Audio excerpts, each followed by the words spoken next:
What's going on, guys? I'm Jeff, the Yoshi Fanatic, and welcome to part 2 of Donkey Kong Country Returns, aka Donkey Kong Country Returns HD, for the Switch! How are you guys? I hope you had a grand week. Welcome to Solar Flare and El Guapo Dad. Guys, how was your week? I have been looking forward to getting back to this game. It's been really hard for me to not play this game throughout the week. How was your week, Jeff? Oh, it was exhausting. Had a lot of work this week. Stayed up a lot of late nights this week editing. And I think I'm getting sick on top of all that, so hooray. But, you know, it wasn't bad. It's like, it was a pretty solid week overall. I'm pretty happy. It was just a tough week. Mine was solid. Lacrosse season started. Very nice.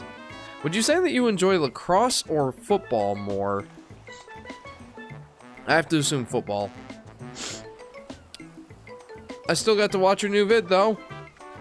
It says El Guapo Dad. Very cool. I hope you enjoyed it. Not my best work, not gonna lie. I mean, I enjoyed making it. I think it was fun. But, the biggest problem I had with it was the fact that, and this applies for the entire last stream, too. My audio was clipping something fierce. So here's the deal. I had my microphone setting set about where I normally do, as far as, like, gain is concerned. I think I actually had it a little lower last week, but I was still peaking. And it turned out that my gain setting in Windows itself, not on my microphone, was set to 100%. And if you don't know anything about the Blue Yeti microphone, know this. You need to gain it way down if you want decent sounding audio. So, hopefully it sounds better this stream. I hope I don't end up peaking a whole bunch. Or clipping. That's close. Football more, though. Lacrosse is a great second option. Very cool. Alright, so, let's go ahead and get started. We have a couple of levels we can choose from here. And I don't know which one I want to do yet. Bro, my Wi-Fi told me, you're not watching Jeff's stream. Yeah, well, my Wi-Fi, or my internet, not Wi-Fi, my internet is telling me, hey, you can't stream. How's it going, Mr. Face? Welcome. How was your week? Alright, let's go ahead and get started with Cannon Cluster.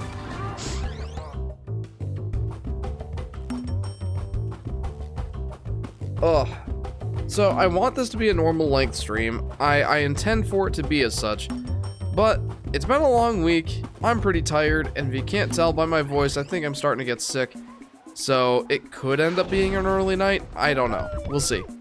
Pretty good, Jeff. How about you? I'm doing alright. Aside from being sick and having a bit of a tough week, I'm doing pretty good. Boink. Ooh, I like the music in this area. Boink. Ooh, this is nice. Howies. I'm cannon fodder, I am. I think you're sick with dementia. You said you're getting sick 3 times in 1 minute. Yeah, that's how sick I feel, Solar Flare. Get well soon, says Mr. Face. I appreciate it, thank you. I will strive to. But, as I said earlier, like, I spent a lot of late nights this week editing, so woof! So, staying up those late nights, I think the one night I got, like, 3 hours of sleep on a work night. Wasn't even a great idea for me. So, I should definitely endeavor to get more sleep this upcoming week. That's on me. No one to blame but myself. Okay, I think I see what I need to do here.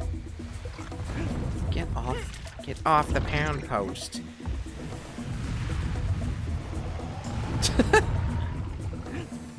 Donkey Kong looks so funny blowing that pinwheel thingy. He's like, I don't know why. I just thought that was. Ah! Can I just retry the level? I don't want to spend all that time playing the level. No, I can't. I would have to kill myself. or just quit the level. I'll have to suffer the loading screen as punishment for my ineptitude.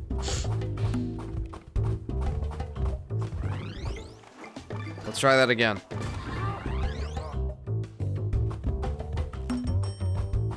Oy. I've definitely been... I could use some KFC right now. Starving, says Solar Flare. You know, I've been thinking that Taco Bell sounds really good lately. And I've been doing good eating salads for lunch. Like, I must have eaten at least 5 salads in the last 2 weeks. I've been on... I don't want to say like a salad binge, because it certainly is not a binge. But I've been doing pretty good with eating my leafy greens, I have. Of course, I also made chocolate chip cookies, so that does not help. It all balances out, I like to tell myself. Even though that's probably not quite true. I decided to increase my carb intake to boost my performance in the gym. There you go. I have heard it said that if you are planning to go to the gym, you should eat a lot of, like, pasta beforehand. Of course, that was advice back when I was going to the gym, when I was in college. So, it's possible that that advice is outdated now. I don't know. But it sounds like carbs give you, like, an energy boost or something due to the, you know, the sugars breaking down, or the carbs breaking down into sugars and whatnot. I don't really know what the nutritional advice is on it, but I do remember hearing that advice. Why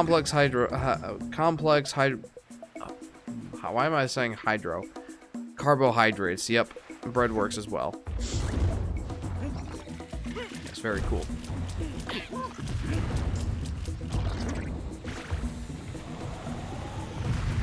Yep.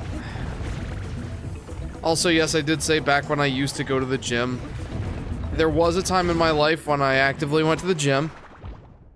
Not, like, super consistently, I guess. Like, I was definitely on again, off again, but I definitely had a time in my life where I worked out more.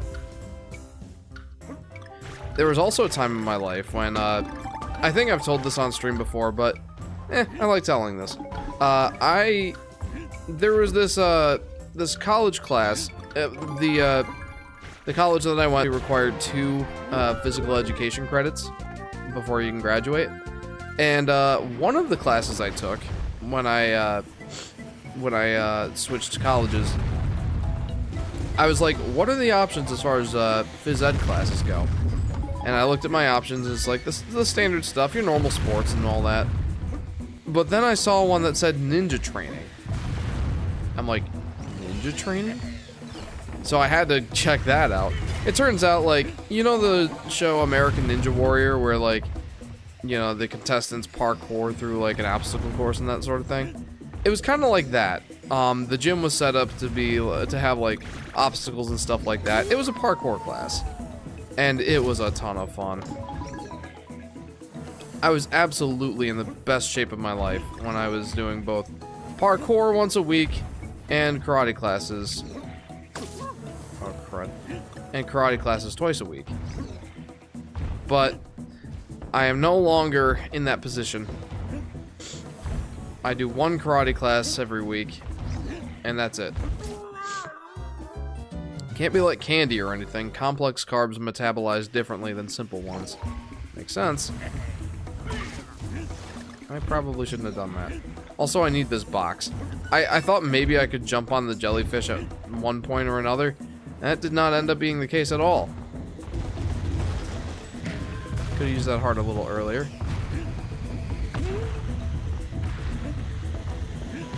There we go. Oof. Oof! That was a pain. You guys know what a pain looks like?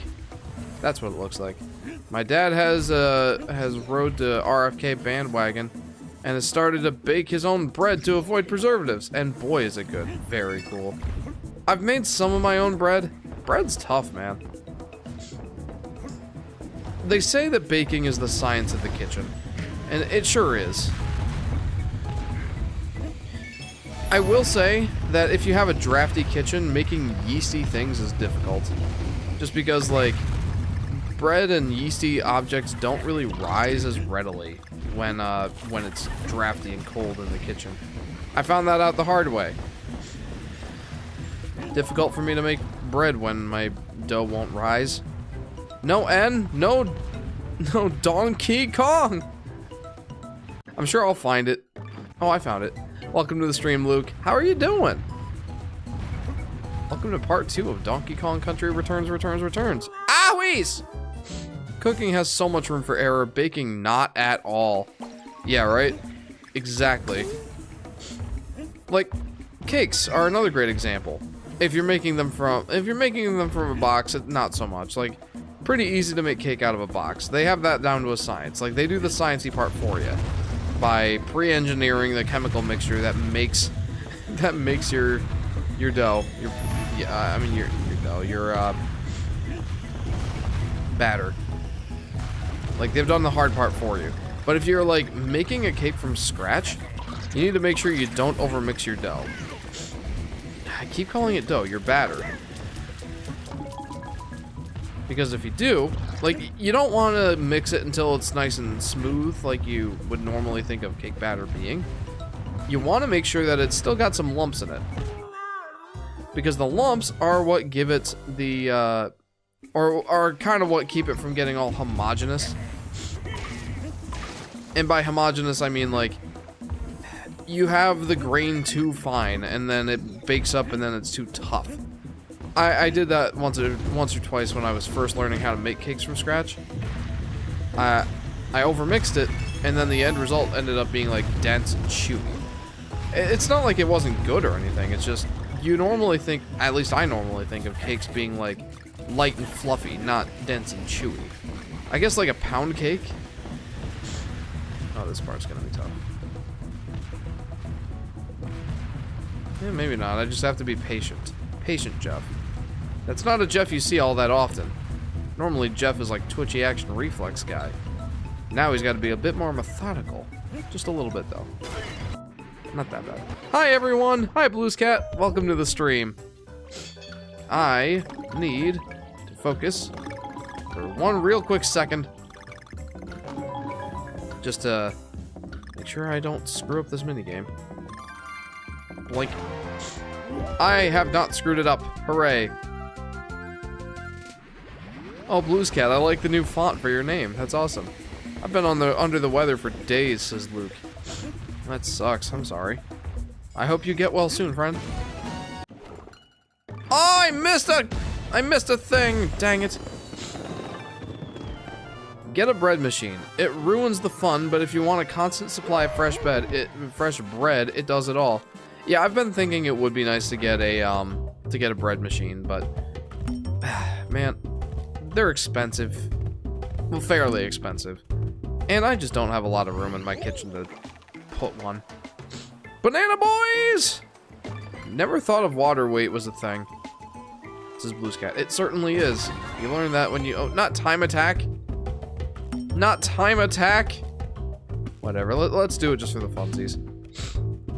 Banana boys. Only problem with carbs is water retention, which, if you're watching the scale, increases your weight when it's really just water weight. True. Okay, that was not exactly the strat, but worked out, I guess. Time attack mode. Let's go. Let's go.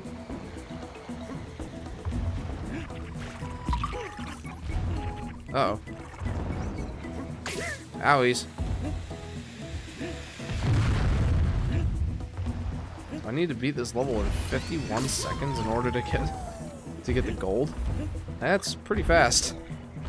I don't see that as happening. Owies. Yeah, I might even just die here. Oh, missed the gold. Unacceptable. At least get the silver. Yay!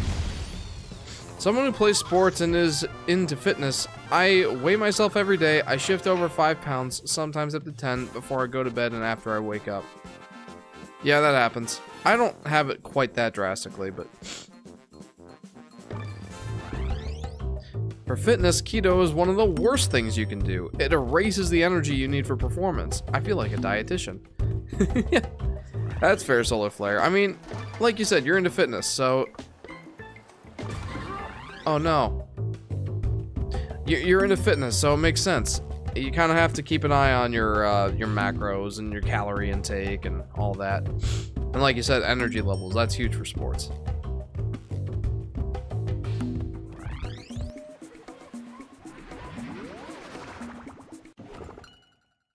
I did not equip Squawks. Owies. I probably should equip Squawks, because if I don't, then I'm not gonna find the thing, and I want to find the thing. I'm telling you, I want to find the thing. Hey, just stopping by to say hi. What's going on, Plush? Welcome to the stream. Hope you had a good week, friend. How are you? How do I equip things again? Add player 2. I don't want to add player 2. Oh, inventory. That's what it is. Give me a Squawks. I'm pretty tired, so I'm not sure if I'm going to stay. That's fair. That's fair. If you are tired, you need your rest, friend. Keto is only great for one thing, losing weight rapidly. If you want to suffer for 10 days and be in an aggressive no-carb calorie deficit, you will lose weight quick. However, yeah, keto is... Are you kidding me?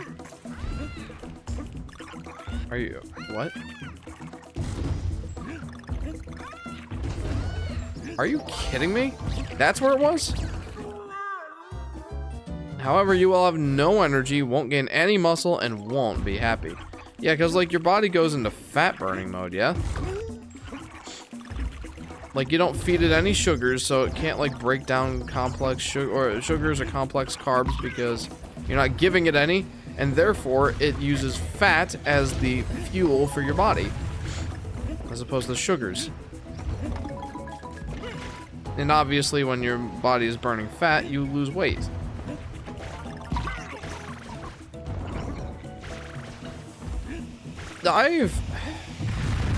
I will say that I've been tempted to try keto.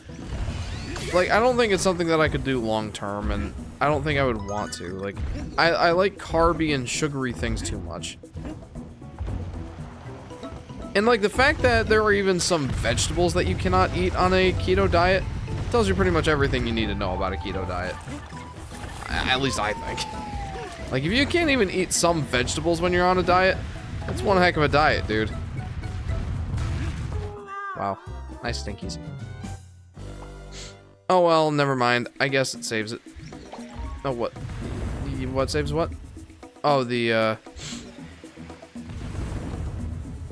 It turns out that the puzzle piece you missed is right before the checkpoint that you got right after. Yeah. Oh, no. I stinkies.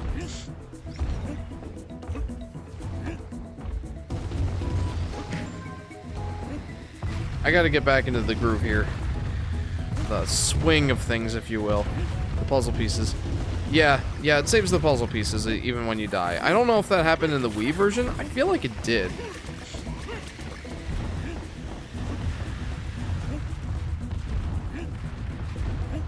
Woo! Got through that unscathed. Funniest thing about keto is it's also unhealthy food. Your bacon-wrapped mayo cheese roll-up surprisingly won't help you in the long run. Yeah, again, like, it's all fatty stuff. Like, it's fats and proteins is what you eat on a keto diet. I mean, you know this. I'm preaching to the crowd. But, like, there are some wild fatty things that you have to eat on a keto diet. It's like 60% fat is your diet there, and 30% protein, and like maybe 10% carbs. Or if you want to go real aggressive, maybe 0% carbs. I don't know. I feel like that would be hard to do. But still, like, that's a lot of fatty foods. And like, I'm all for fatty foods. But usually the fatty foods that I eat have carbs, like, interlaced in them. Very, very few times do I eat foods that do not have carbs. Even when I eat my salads, I put croutons in it. Heck yeah, are you kidding me? Of course I'll put croutons in it. What's a salad without croutons? A fine enough salad, I guess, but not a salad that I'm interested in.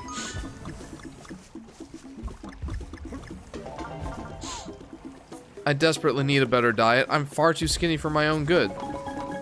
Says Plush. I need to get gains too. You know, Plush, that might come with age. You know, Sky often talked about how Sky was and still is pretty skinny. But when I first met her, she was sub 100 pounds. And it's not like we were kids or anything either. Like we were both full adults. How old was she when I met her? 17, so she was 21 when I first met her, and she was 97 pounds. And like, I kind of had to do like a double take when I heard that. But she just didn't eat a lot of food growing up.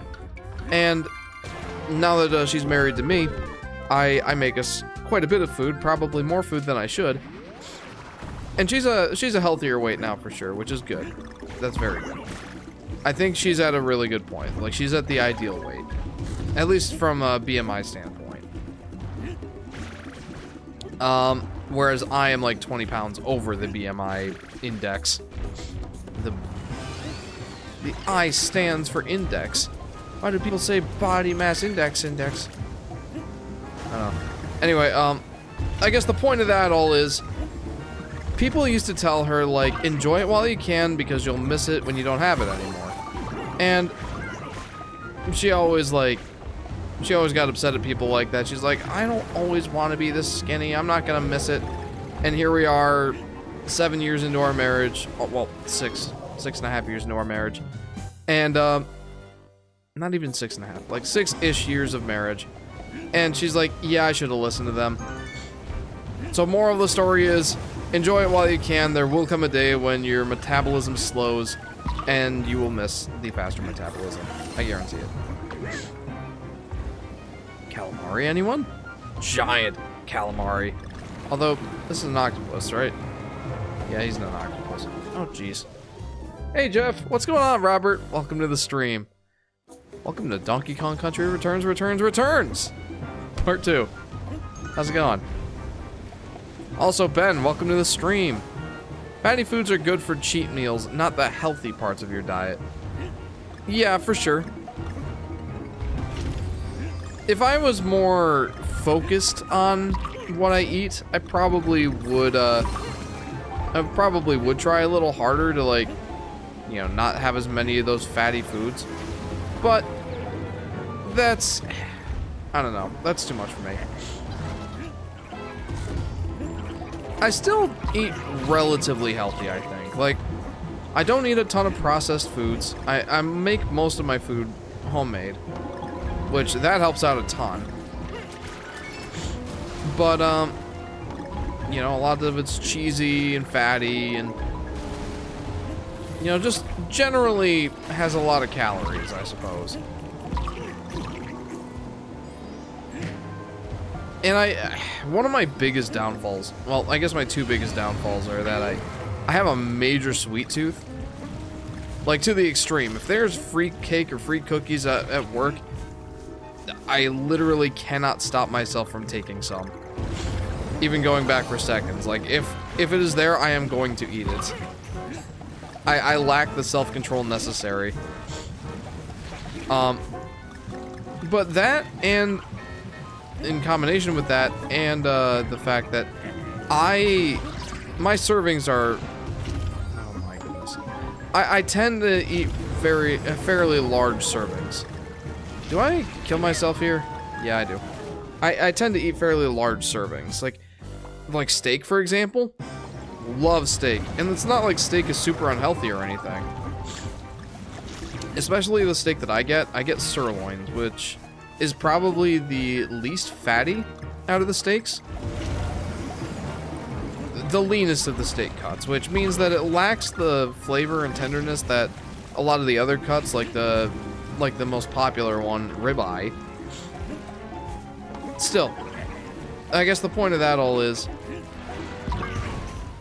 the point of all that is just, you eat a lot of steak and you're consuming a lot of fat.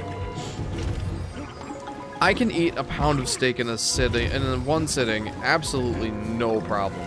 In fact, when I was on vacation this last summer, I went to a steakhouse, ordered the 16-ounce ribeye, ate it all, and then was gnawing on, like, Sky's leftover lobster tail. I must have looked like an animal. And then I, like, had to stop myself from ordering dessert. I'm just like, I want dessert, but I feel like I'm going to look like an absolute pig if I do get dessert after all this. It's not that I didn't want more food. It's not that I couldn't have eaten more food. It's that I was worried about the optics of the situation more than anything. Anyway, I need to get back to some of your comments here. I'm good. Is this Donkey Kong remaster good? I heard mixed things about it, says Robert. I think people just in general think that it's a lazy remaster, and I think that I would agree for the most part. They really haven't done a lot to improve the game as a whole. The game itself is already pretty great, and I think it's a good version to play. It's just I think people wanted more out of it. Like, especially after Tropical Freeze. Since Tropical Freeze is a thing, people, like, compare it to that. Like, the textures in this game, you can definitely tell it's not a full-on Switch game or any of that. Oh my. You can definitely tell it's not like a full-on Switch game or any of that, because the textures aren't very high quality. There's not, like, a ton of depth of field or any of that sort of stuff. It's just not a very impressive-looking game. At least compared to modern standards. But the fact that, and I'm much more of a function over form kind of guy, not trying to give this game any excuses, I'm just saying, like, it's got improved controls, as in you don't have to use waggle controls. You can play with either the D-pad or the circle pad, or the joysticks, as opposed to like the 3DS version where it had to be one or the other. Like, little things like that, I think go a long way, and it's why I am very excited about this remaster. Again, I agree with the detractors that it does feel like a lazy port, but it's a modern way to play this game. It's got improved controls. They did bring up the resolution to a full HD. Whether that's 720p or 1080p, I don't really know, but the point is, it's upscaled. It looks better.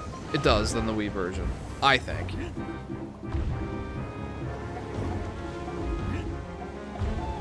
Long story short, I'm enjoying it, and I think that if you picked it up, you wouldn't regret it. This is a great game. It does include the extra levels from the 3DS version, so there's that, says Ben. Oh yeah, absolutely, and that's like a huge perk.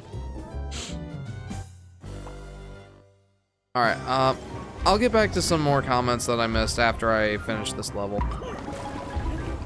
Eep. There we go. That's what I was going for. There we go.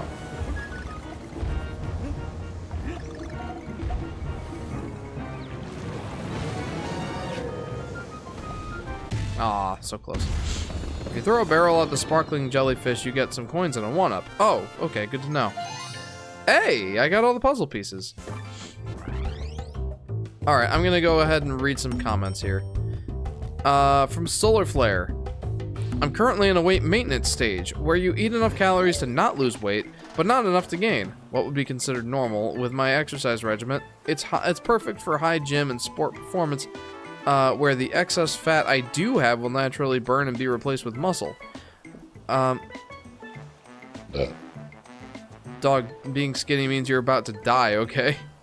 Not necessarily. I mean, certainly having a little bit of excess adipose tissue will keep you alive for longer if you just so happen to go on, like, you know, a not eating spree. But it's not like you're close to death if you're skinny.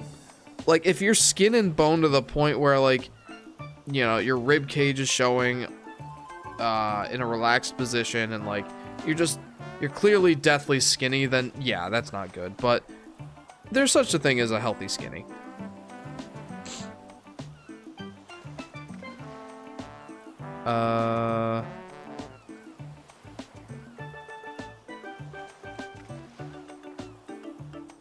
RFK got to you, huh, Jeff? It's a solar flare. Oh no. No, not really. The whole processed foods thing. I've always known it's not great for me, but especially since I'm getting older, my body can't take it as much anymore. Get a calorie counter, log everything, it'll be perfect. Or don't. I'm younger than you. I'm not your nutritionist. Biggest problem with my diet is I have tons of artificial sweeteners. Granted, they do nothing, but they'll probably dock my lifespan by a few days when I add it up. Yeah, fair. I always buy tri-tip because it's cheap and there's enough for meal preps. That's fair. For some reason, I've always thought that a game shouldn't be remade more than once, says Mr. Face. I'll get back to that in a minute. So I'm interested to see that this game was remade for a second time. Yeah, again, I'll get back to that. See, Jeff, I went to a Longhorse Steakhouse that opened. I ate an entire T-bone with fries and mac and cheese and spinach dip as an appetizer. I have one problem with weight loss. When I was fat, I was warm. Nowadays, I'm freezing. The -5-degree weather does not help me. Have a good night, Plush. Glad you could tune in for a bit. I forgot there was a 3DS port of this. Yes, there was. Only time skinny is bad is if there's anorexia or something like that going on. I'm gonna go ahead and head out now. Bye, says Mr. Face. Mr. Face, thank you for tuning in. I appreciate you. It's usually Jeff rants. We get a solo rant today. I'm finished, Jeffrey. Don't worry. Okay. I should go to this level. Yeah, as far as the whole games being remade more than once or remastered more than once, I can kind of see your point. But at the same time, as time goes on, the remasters need a remaster. Need is a strong word for it, but when we get 10 to 20 years or so removed from a game, I think that depending on the caliber of the game, it deserves a new way to play it. Like, I'm thinking about like Spyro, for example. Like, it's only gotten one remaster, right? It has gotten the remaster treatment, but only once. And the remaster's great. However, there will come a time when the remaster of Spyro, or the remakes of Spyro, are antiquated. It's just an inevitability. It's just how technology moves.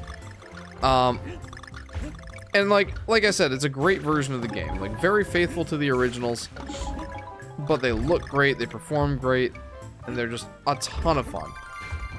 But again, the PlayStation 4 is now 12 years old. Well, more like 11 and a half. It's in the latter stages of its life. It's no longer being produced, manufactured, and all that. So it's past its useful life. What I'm trying to say is, there will come a time when people are yearning for a new remake or remaster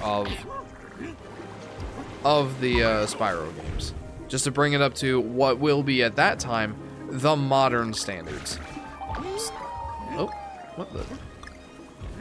I mean, the standards change. It's just an inevitability. It's just how technology works. And depending on how beloved a game is, I don't mind if it gets more than one remaster. Of course, like, within reason. Like, if it's 5 years old, for example, I don't think that it needs a remaster or remake. Donkey Kong here, the last time it got a remaster was the 3DS version, and that was in 2013, 12 years ago. So, I don't mind, especially in a case like this where this really needed a definitive version. I don't think anybody likes playing with the, well, okay, that's a broad stroke. I'd say that the majority consensus is that playing with the waggle controls is just annoying. And I'm glad to see them gone in this, and in the 3DS too, but the 3DS, obviously, it's the 3DS, it's an obsolete system. It's 240p screen. Could have performed better. Well, I mean, it couldn't have, it was on the 3DS. So, I feel like a definitive game, a version of this game was warranted.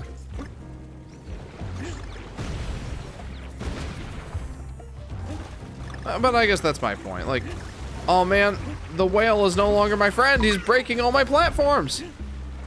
Okay, we're cool now. He's back in the cool bracket. Hello. Good night.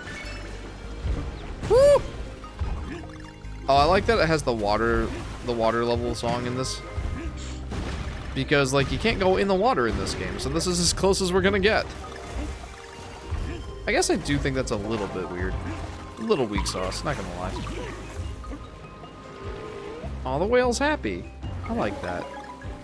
The whale's a happy dude. How was I supposed to get that? People need to support our remasters if they want more single-player games. Retired soon, Sony CEO. Hello, Jeff. Drink water. Hey, Eloy. Thank you.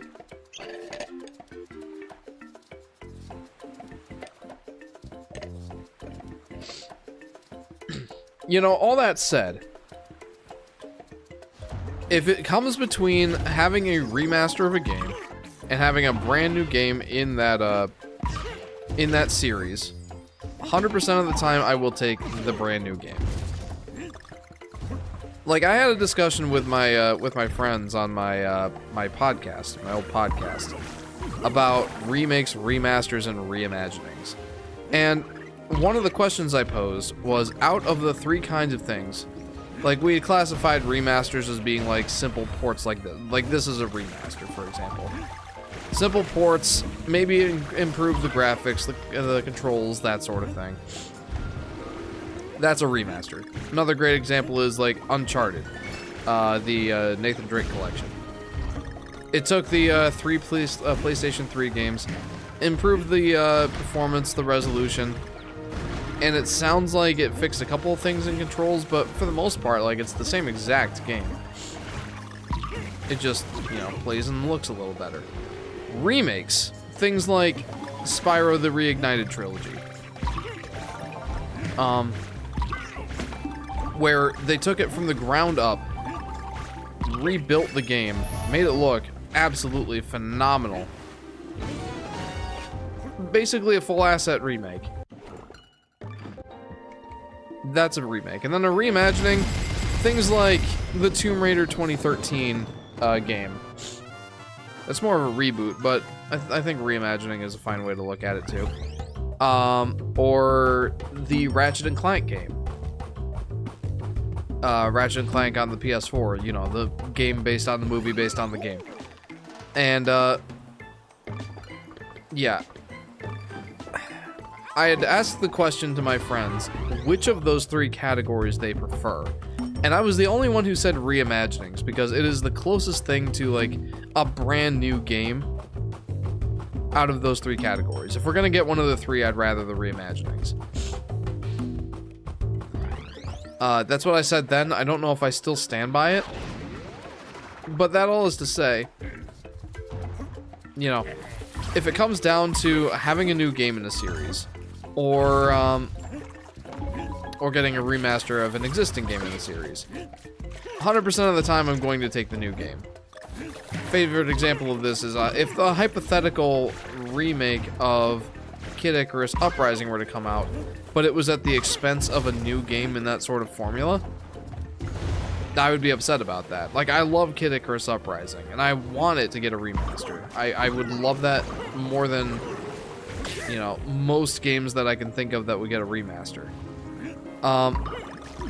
But if we could get a new game with new content, new gameplay features, and, like, mechanics and all that sort of thing, if it came at the expense of that, I'd be pretty upset. So, there you go. Remasters should be,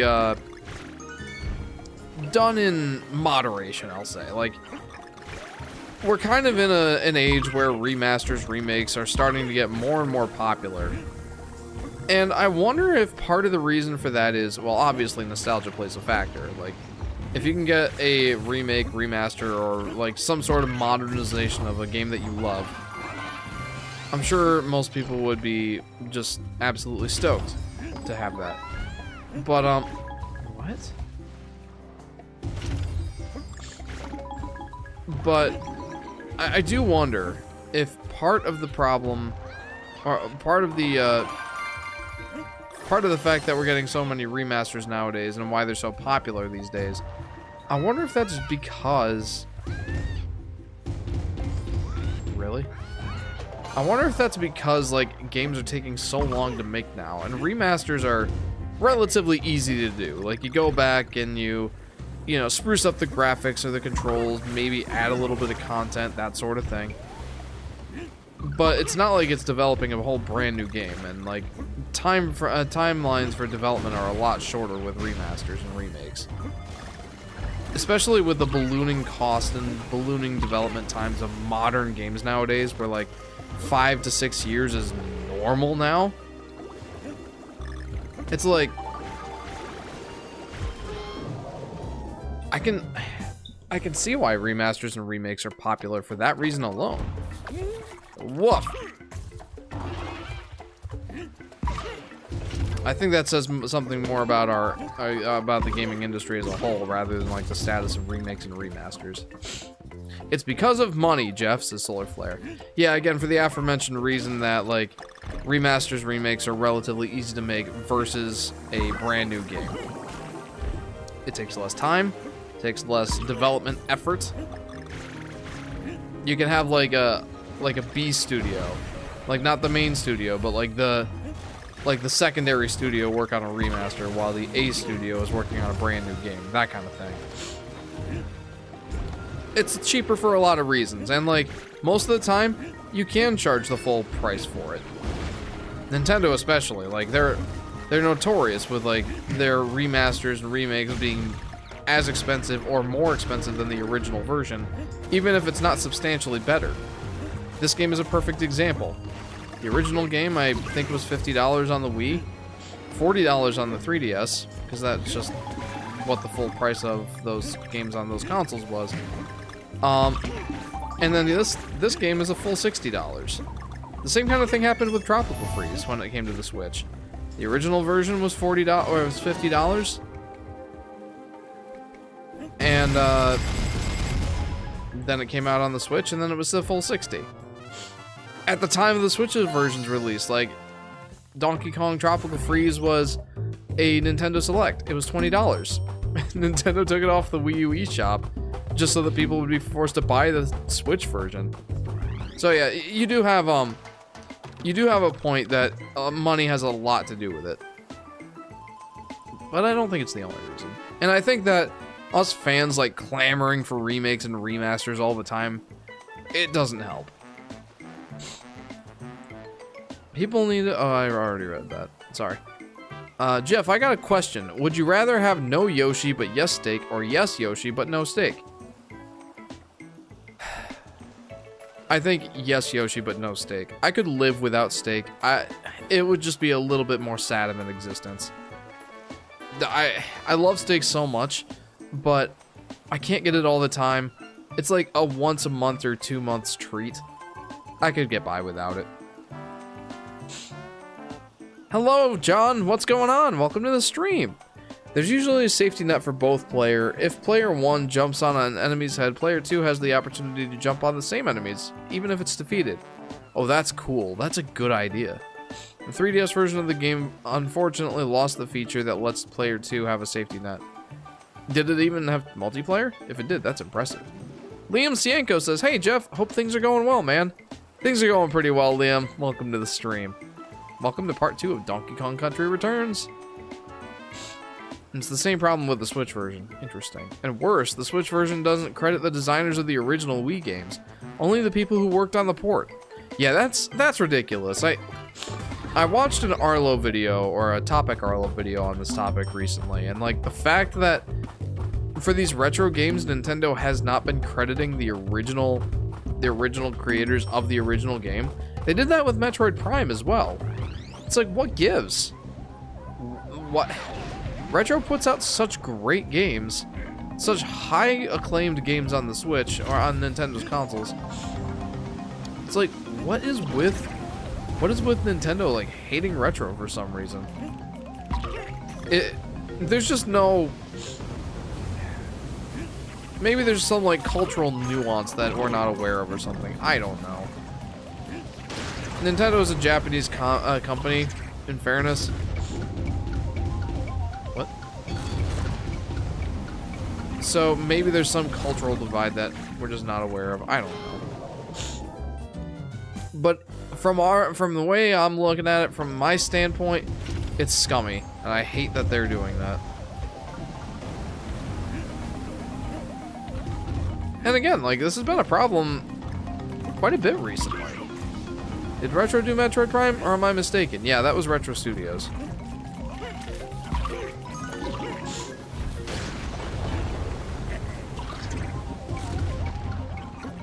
Wait, what was the one that... Woof. See, when companies do stuff like that, I start to hate corporations, until I remember the alternative. Didn't work out for Russia in the 50s. Also, in a communist society, the government would make our games not good. Dang, I need to put notifications on. Welcome to the stream, JP. Better late than never, my friend. How are you doing? Welcome to the stream. I hope that your week was grand. I hope it was. Boinkity, boinkity, boink. No, not my bananas.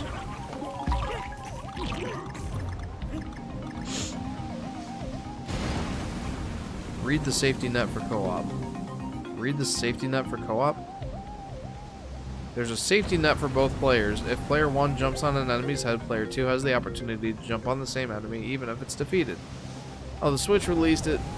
Is personally the worst way to play in 2-player co-op. Oh, I see. I see where you're going. Yeah. Well, I had a sneeze. Don't you hate that when you get a sneeze and, like, you just can't sneeze? Like, I still feel it. I still feel the sneeze. It wants to come out. But my body is like, no, you're going to suffer. You're going to hold on to this. I don't know, like, Luke, I don't really play co-op so much. But if I played it more of it, and I'm sure I will when JJ gets a little bit older and can play more games like this. But for me, it doesn't really impact me that much.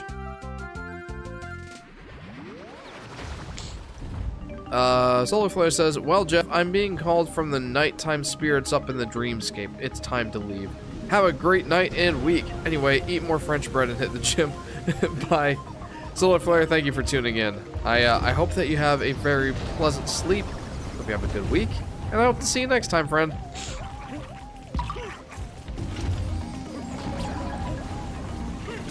You know, the music in this level reminds me of Metroid Prime. So many reviews of this game are summed up as, it's not Tropical Freeze, says JP. You know, I've said that myself even. Like, I'm guilty of saying pretty much that same exact thing. But here's the thing. No matter what this game did, or no matter what this remaster did, it was never going to be Tropical Freeze. Tropical Freeze is a completely different animal. Yeah, it's the better game. It's so good. Tropical Freeze is regularly renowned as like one of the best platformers ever made. It's the better game. And if people were expecting this game to become Tropical Freeze from a simple remaster, they were sorely mistaken. If that's what they were expecting, no wonder people don't like this version. Like, it's not Tropical Freeze. No, duh. It's literally not. Like, again, this is a remaster. It wasn't going to be Donkey Kong Country Tropical Freeze, no matter what they did. The only thing that they could have really done, I think, to bring it up to Tropical Freeze standards, is to, like, bring up the quality of the textures even more, which I would not have been opposed to. But if people are complaining about the base game not being like Tropical Freeze, then I don't know what to tell them. Reminds me, it's not Melee, lol. Yeah. Well, Melee fans are just built different, you know? Like, they think us Mario 64 fans are bad. Yeah, Mario Odyssey's good, but it's definitely no Mario 64.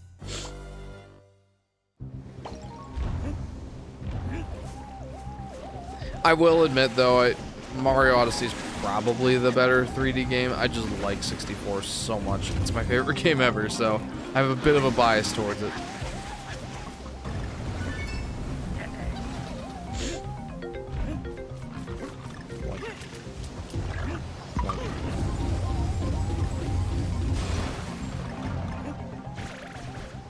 It's no one's fault. Mario 64 has a billion mods and hacks for it, lol. Yeah, and like the fact that the community's taken the game so darn far, you know? I wasn't sure that was gonna work. What am I doing? What am I doing? I'm succeeding. That's what I'm doing.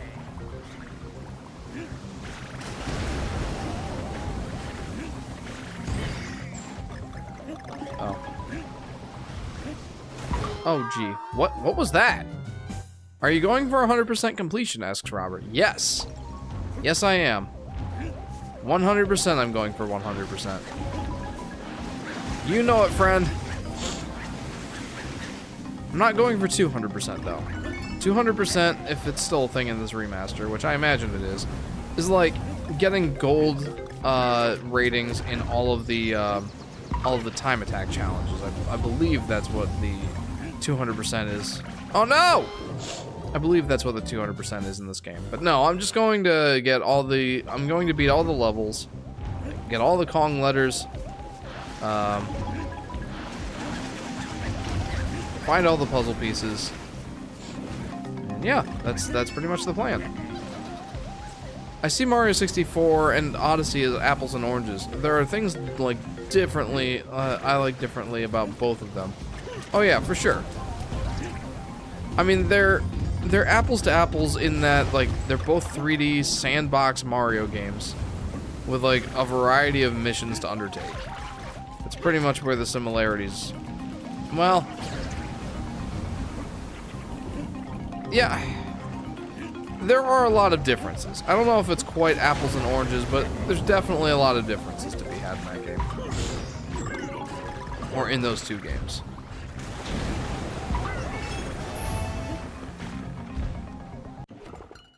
Oh, okay, I have all the puzzle pieces. What a relief.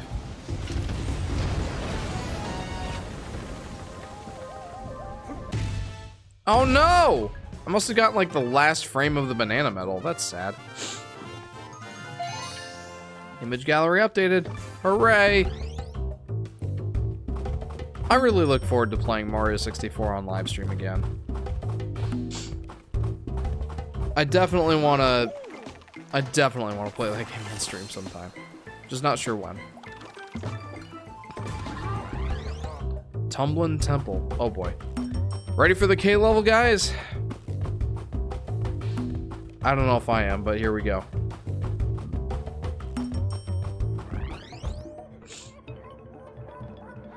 Let's see what we've got.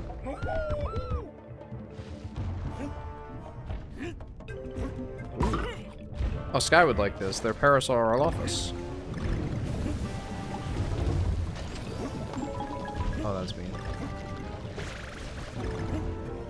I don't want to get used to using Diddy Kong right now because as soon as I lose a life, there goes Diddy Kong.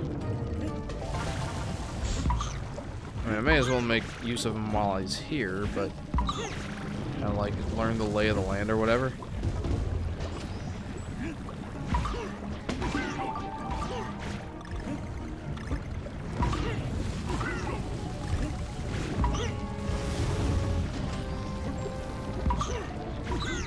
Oh, that could have gone a little better. I'm really looking forward to the Xenoblade X remaster, says Robert. Yeah, very nice. I don't really know much about... Oh, Diddy Kong is in this level. Huh, well, I guess I can absolutely get used to using him. I don't really know much about Xenoblade Chronicles X, or just Xenoblade in general. I know X was like a definitive departure from the Xenoblade formula. I mean, it was only the second game, like, saying the formula is like... Oh, it's a little bit like... There's not really a formula, it was only one game. At the time, obviously. But yeah, very cool that Xenoblade X is getting a remaster. I think it deserved one. And being the only Xenoblade game that wasn't available on the Switch, it's awesome that it's coming out. You said that one was your least favorite, right? But you still enjoyed it? You know what's weird? People have modded and hacked Mario 64 for many years, but no one has actually tried to properly add the 64 DS levels, character rooms, or bosses into the N64 game. Basically the DS remake content into the N64 original. Yeah, agreed. Like, I've repeatedly tried to look for mods that do exactly that, and have always been disappointed when I did not find what I was looking for. And it's kind of shocking, because, like, the extra added content is absolutely the best part of 64 DS. I love playing as the other characters. I love the fact that, well, I guess that's pretty much it. Like, the added stars are kind of meh whatever sort of thing. It's not like I hate them or anything, but... Wow. Oh, come on. Yeah, it's my least favorite, but I still like it a lot, says Robert. That's awesome. Very happy for you. Yeah, I won't really remember for sure until I, like, go back and play 64 DS again. But if I remember right, like, the added stars mostly just boiled down to, you know, the Switch stars or silver stars or little stuff like that. And there were some extra levels, which that was cool. But yeah, most of the extra content was in the form of, like, the extra rabbits or... These vases just are not really worth going for, are they? Until they are.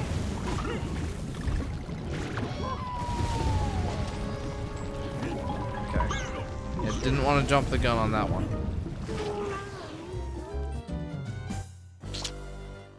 Lol, I'm on getting a PSVR 2 on eBay to use it for my PC. This is Luke. Very nice. I hope that goes well for you. Who knows? Maybe playing the remastered version might change my thoughts about it.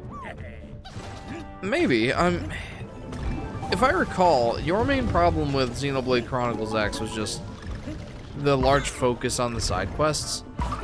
And I doubt something like that will be fixed in a remaster. But it's not out of the question.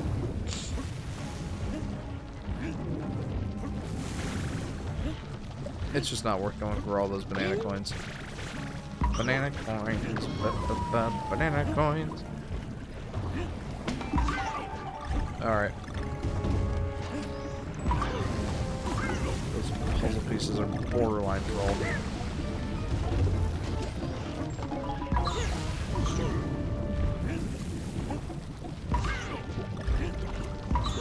I need to get good. I say as I fall into lava. You jumped the gun. I sure did. People have made entire new games out of Mario 64, but they won't make Mario 64 for N64. Mario 64 DS for N64. Very strange. Yeah, I agree. Is it just, like, that hard to implement the new or the other characters or something? Like, I don't know. Maybe that's mostly what it is. I really don't know. I wonder if anyone's asked that of the modding community of Mario 64. For that is a pretty big community. And there are some great ROM hacks of Mario 64. I've only played like a few of them. And, like, not all the way through either. The only one I've played all the way through is Kaizo Mario 64. And unfortunately I did use save states. Just because, like, it's Kaizo 64. I feel like save states are kind of just a given when it comes to Kaizo stuff.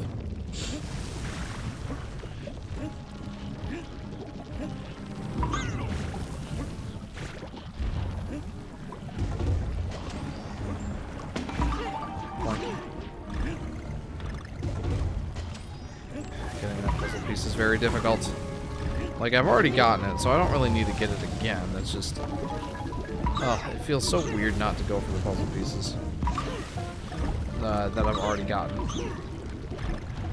Oh, no. The Render 96 mod for Mario 64... no! Get out of here, Mr. Piggy. The Render 96 mod for Mario 64 adds Luigi and Wario as playable characters with added abilities, so it's possible. No playable Yoshi, sadly. I feel like a playable Yoshi would be difficult to implement in a mod. I've played like the multiplayer mod of Mario 64. I didn't have anyone to play with, so I ended up just playing it solo, but I played it as Yoshi, and they don't add the gobble move for Yoshi in that multiplayer mod. It's just the flutter jump, essentially. Which makes sense. I mean, I imagine it would be very difficult to implement something like that. K's Emanuar did add a rideable Yoshi in some of his mods. But even that's like janky. Like, he adds the gobble move, but it's pretty jank. Like, I don't know, when Yoshi's tongue goes out for like gobbling enemies, it like zigzags all over the place. It's not like super off-putting, but like it's definitely a little janky. If anything, I imagine that that's what the real difficulty is. Also, I do have the Render 64 version of Mario 64. I wonder if that's the version that I should stream when I stream Mario 64 again. I've streamed it before.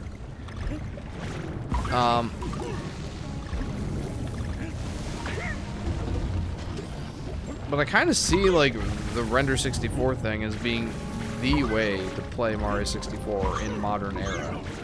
Like, the fact that you can increase the draw distance, the frame rate is basically perfect. You can do widescreen, which is awesome. There was something on top of that, wasn't there? Well, good night and have a good week, Jeff. This is Robert. Have a good night, Robert. Thank you very much for tuning in. I hope you have a pleasant week, friend. Man, I have a feeling I'm going to be on this level for a decent amount of time. Oh my, I keep jumping the gun. I think some later 64 Yoshi mods fix how Yoshi's tongue works without the jaggedness. Not sure if it's from K's or not. Yeah, I pretty much only follow the K's mods. And even then, like, it's a very loose follow. I don't have enough time to play all, like, the base games that I want to play, let alone just ROM hacking games I've already played to death.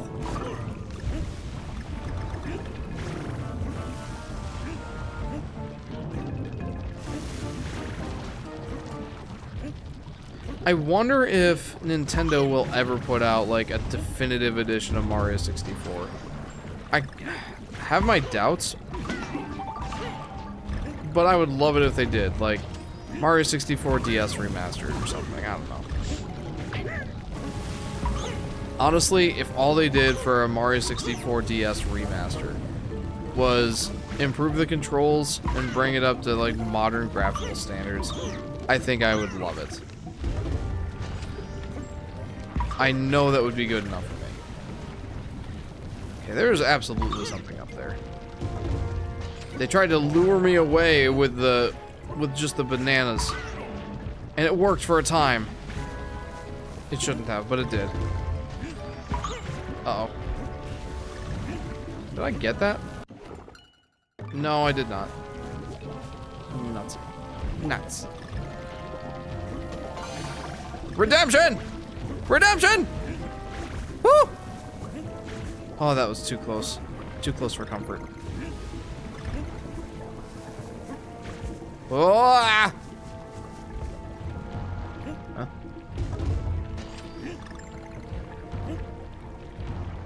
Let's go. Woo! Mario 64 remake. Press X to doubt. Yeah. Yeah, I don't really see that as very likely, especially since they put out Mario 64 in that 3D All-Stars collection. They're probably like, eh, what do you need a remake for? You got a game that runs at 720p. That's all you need, right? I'm extremely biased because 64 DS was my first Mario game / 3D platformer and introduced me to Yoshi. Ooh, cool. So I'll always prefer that version in my heart. I wouldn't get a chance to play the N64 one until 3D All-Stars.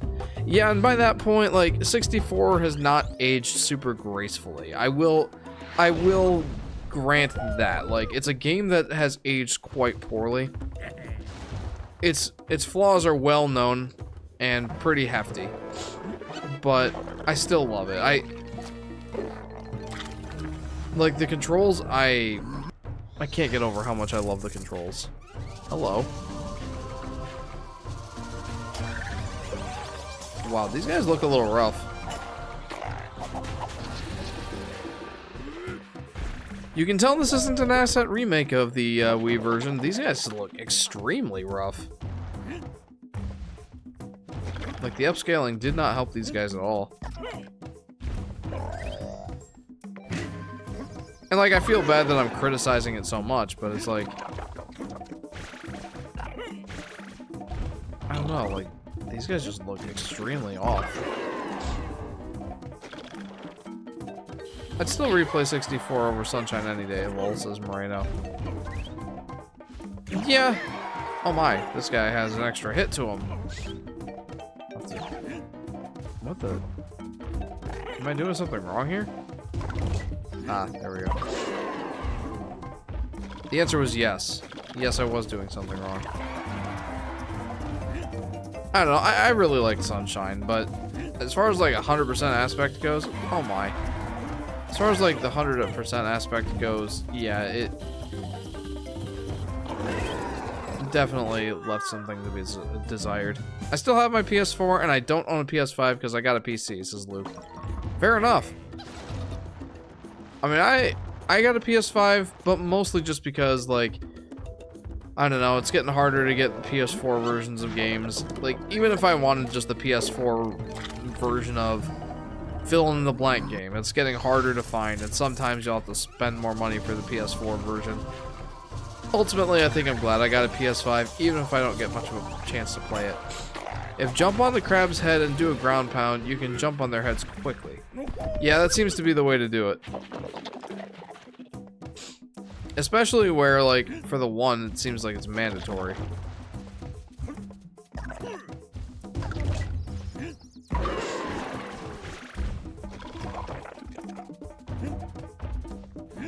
Point. What? No.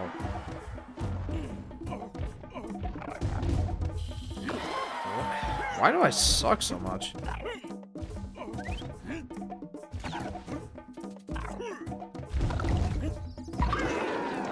Alright.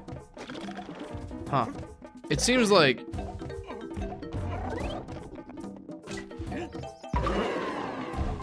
That seems like really inconsistent as to whether they flip back onto their feet or not.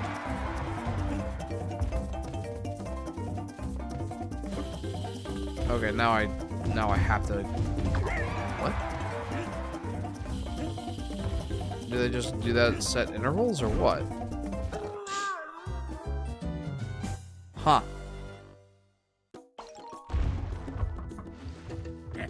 Also, I like that getting Diddy Kong is optional. Like, if you want to be super hard on yourself, you don't have to get Diddy Kong. You can do the boss fight without him.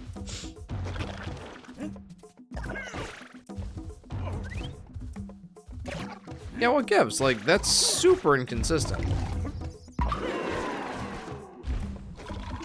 I guess, like, pounding the ground and stomping on him, that's, like, the consistent way of doing it. Alright, sure. Still haven't quite figured this part out. It seems like they just, like, raise their claws above their heads at set intervals, and I don't know what the deal is there.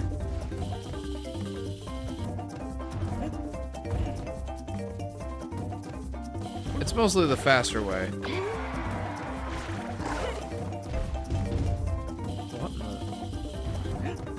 It's taken me a minute to figure this one out. Sunshine needs a remake over 64. Hang on one sec. I don't really understand this.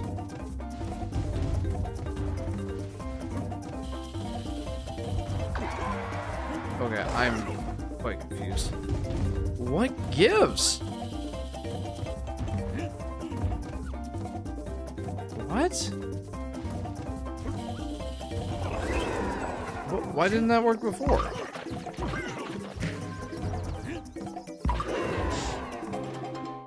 This, for some reason, this boss seems like weirdly inconsistent. Like, inconsistent in a weird way, I guess I should say. Like, sometimes things work, sometimes things don't work. Not a huge fan of this one, to be honest.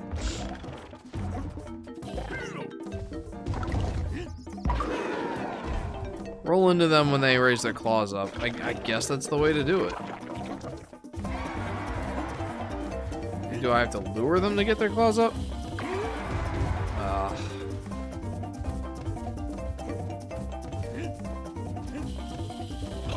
There we go.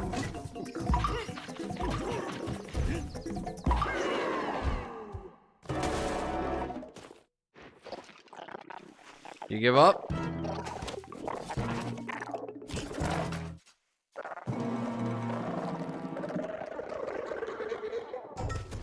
I guess so. That was like the most I guess boss ever.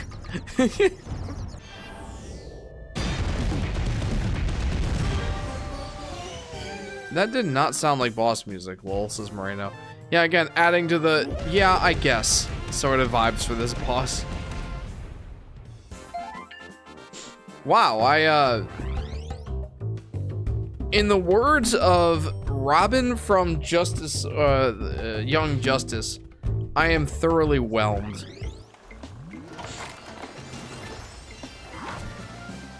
That was very whelming.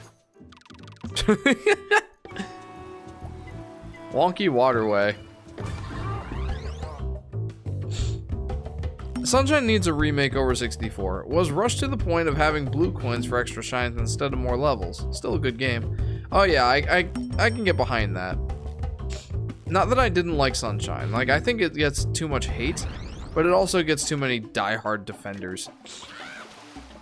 It's got problems. It's definitely got problems. Wonky slush. Here we go.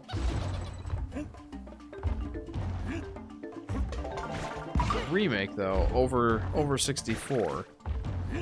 I mean, kind of considering the fact that 64 kind of already got a remake in a way with DS. I like to call games like that D-makes, where it technically adds more content, but in a lot of ways it's an inferior experience. It's mostly the graphical downgrades for a lot of these D-makes, but for Mario 64 DS in particular, the DS controls nowhere near as good as the 64. I know you have a preference towards that game. Please don't take this as like a huge criticism. It's more just like, you know, I played the DS version, or I played the DS version growing up too, but Mario 64 was absolutely my first version I played, and man, the controls are just on a whole other level. I'll say this: if they waited to have a Mario 64 remake on the 3DS instead of the DS, can you imagine what that would have been like?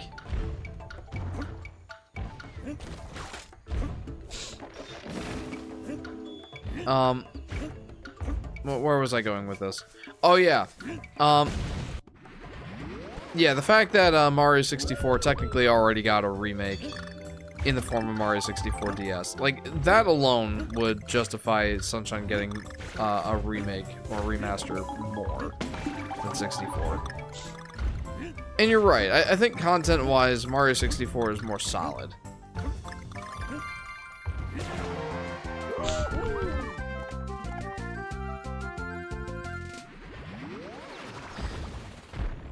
Which of the Mario games really needs a remake, though?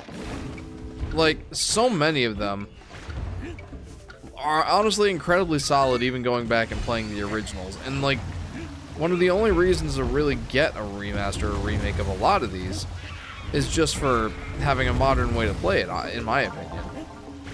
So many of them stand the test of time extremely well. There's one that doesn't. One that I would love to get a remaster for, or a remake of some kind, and that's Mario Land. And by extension, Mario Land 2 I would not complain about. Oh no. Like, if we got a remake of Mario Land on the Game Boy, oh, I'd love that so much. Because Mario Land is the game, it's the Mario game that I point to and I say is my least favorite one. Out of the main Mario games, alright? Like, it's not like I like Mario Teaches Typing more than Mario Land 1. But out of, like, the main series Mario games, Mario Land definitely needs a remake or a remaster more than any of the others that I can think of. Galaxy 2 is my dream port, says Moreno. Oh man, same. I mean, now that we've got Mario 64, Mario Sunshine, and Mario Galaxy 1, all on the Switch, Mario 3D World as well, like, there's only 2 Mario 3D Mario games that are remaining, and that's Mario 3D Land and Mario Galaxy 2. And I think them claiming that Yoshi was the thing holding up Mario Galaxy 2, I think that's BS. They could have gotten him to work. His functionality is not that much more different than the star bits. I digress. Yeah, no, I want to see Mario Galaxy 2 come to a more modern console. Absolutely. Oh!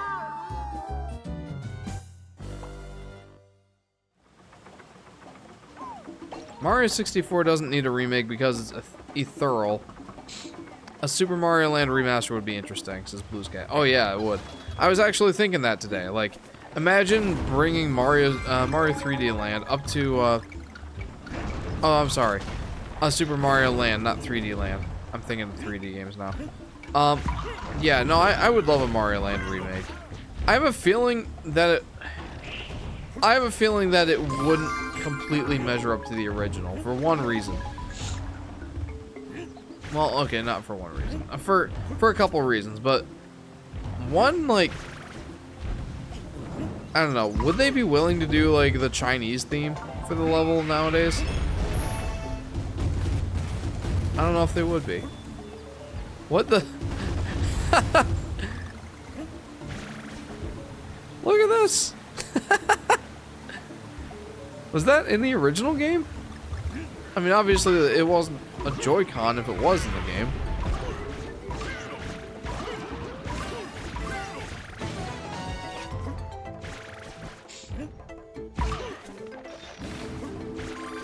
Oh, hey. How about that? It'd be nice to see Saras Land in color for once outside the box art. It was a Wiimote in the original, lol.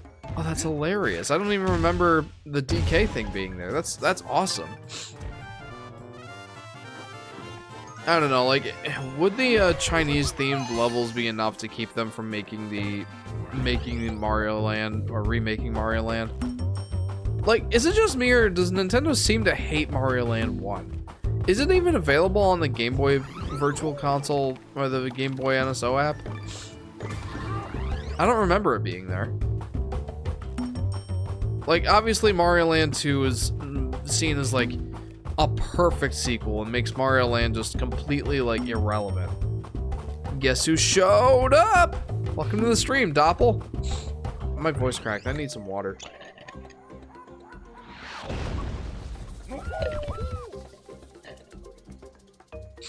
Welcome to the stream, Doppel. But yeah, is it just me or is Mario Land just a complete hate child of Nintendo?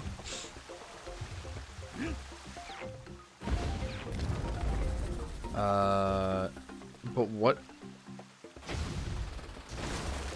if I want that puzzle piece, though? They did bring back the Super Ball Flower in Mario Maker 2, but yeah, it's still not on Switch Online. That's weird to me. Like, does Nintendo just hate that game? Yeah, bringing back the Ball Flower and like the music, the classic Mario Land music, that's fun, but where the heck is Mario Land for like actually being able to play the darn game? And again, it's my least favorite Mario game, so it's not like I'm really clamoring to get a version of the game, but geez, like, again, do they just hate it or something?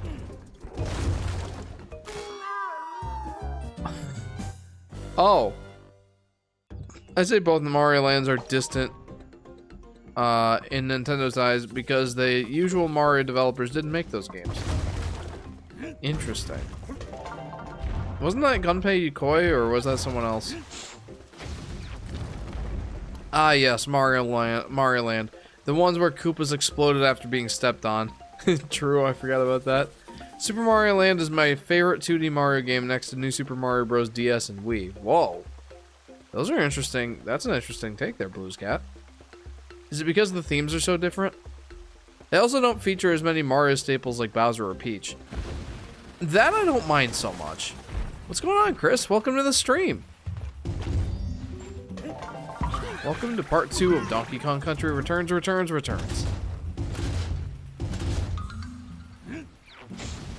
How are you, my friend?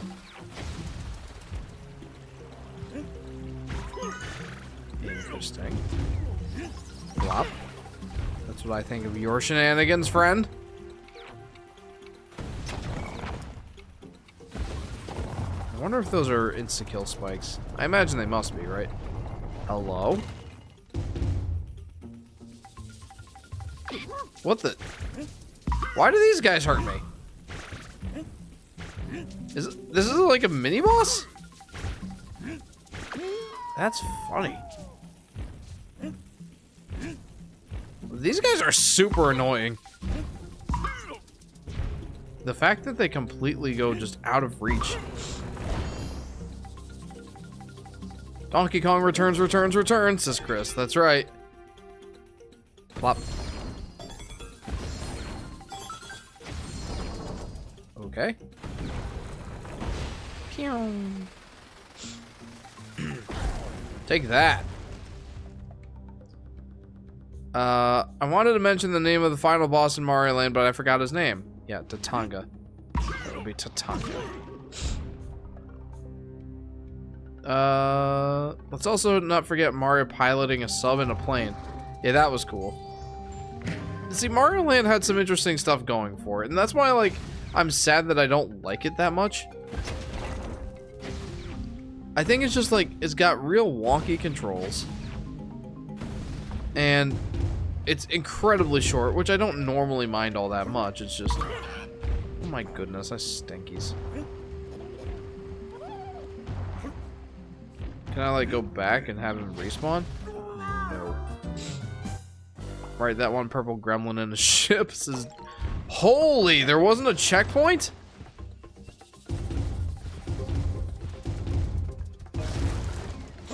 Huh. Honestly, Tatanga was a totally forgotten, underutilized Mario character, says Blues Cat. There's a few of those, and it would be really cool to see them come back. In one way or another. Yeah. Boinkity, boinkity, boink, boink, boink. Oh, jeez. I am choking pretty hard right now. Mario Galaxy 2 seemed like a good door to introduce that little purple dude again. That would be pretty cool, honestly. My balloons! No! That's how I'm feeling, dude. I mean, luckily I've got a good number of them. Like I've said before, Donkey Kong Country Returns and Donkey Kong Country Tropical Freeze, very much like Crash Bandicoot, just throw lives at you because, goodness gracious, they know you need them. Wart was and still is also underrated. Dude, you need to lock in. Yeah, right? And I agree, Chris.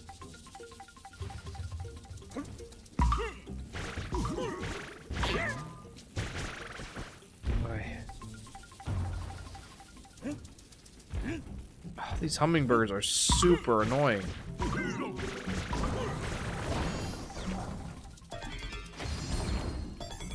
What happens if I fail one of these? I don't know, but I didn't.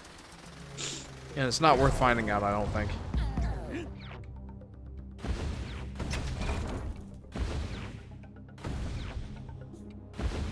go. This very much looks like it's a secret.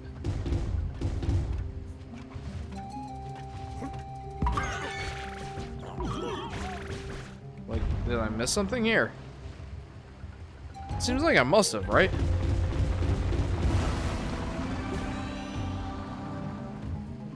I definitely missed something. I hate to kill myself for this. Okay, yeah. I need to blast that with a barrel. It's funny how Nintendo will always mention Sarasaland as Daisy's Kingdom in many bios, but will never actually bring it back in anything. Even Wonder mentioned it. Yeah, true. Again, like, people say that Yoshi is Nintendo's hate child. At least as far as, like, Mario-related stuff. But I honestly think, like, out of all the Mario stuff, Mario Land 1. Definitely Mario's hate child, or Nintendo's hate child as far as Mario's concerned. Try jumping back in the barrel, says Luke. I will attempt to do something like that. Something to that effect.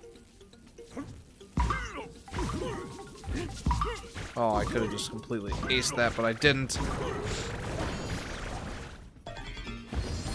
That was like the,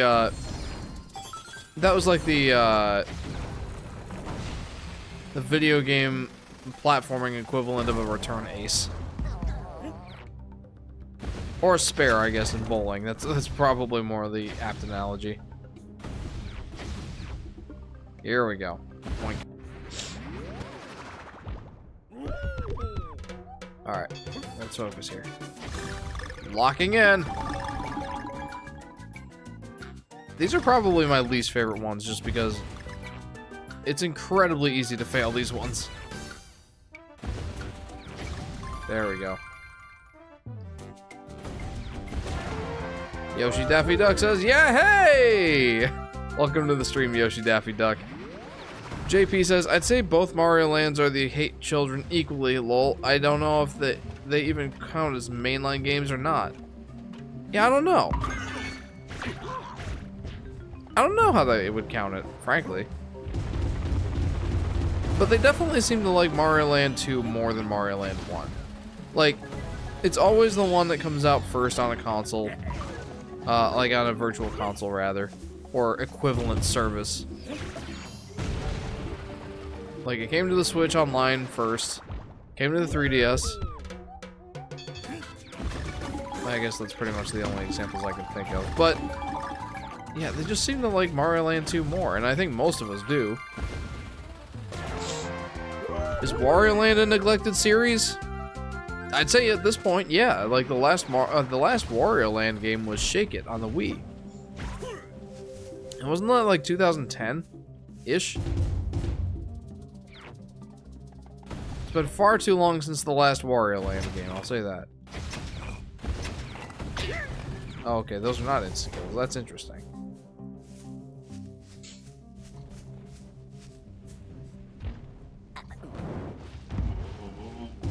Whoa, those guys had an interesting, like, death sound. Whoa, whoa, whoa. Play Pizza Tower and Anton Blast, says Luke. Anton Blast looks insane, my guy. It looks like, legitimately, like, if a video game could be prescribed for, or diagnosed with a psychotic disorder or whatever, that would be Anton Blast. And I hear that most people like really like that about it. Just, it's psychotic. Oops. Maybe Wario Land is the true hate child, lol. So all 3 Mario Lands. There you go. I don't have to redo that minigame again, so I don't think.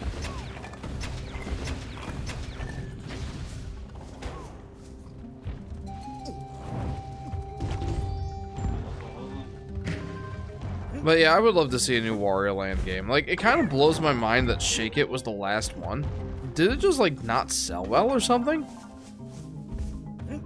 It seemed like that one was fairly well regarded. What would a Yoshi game in the Wii era be like, since the Yoshi series was treated like a handheld series at the time? What would a Wii game be like? I don't really know. It would have been an interesting time to bring Yoshi to a 3D sort of space. At least I think, because... like, imagine this. Like a 3D platformer that would, like, solve all the problems of, you know, the gobble ability. You could just point at things to gobble them with a Wii remote. That's kind of what I would see for a Wii era Yoshi game, is that being the perfect time. That being the perfect time to bring a Yoshi to the 3D scene.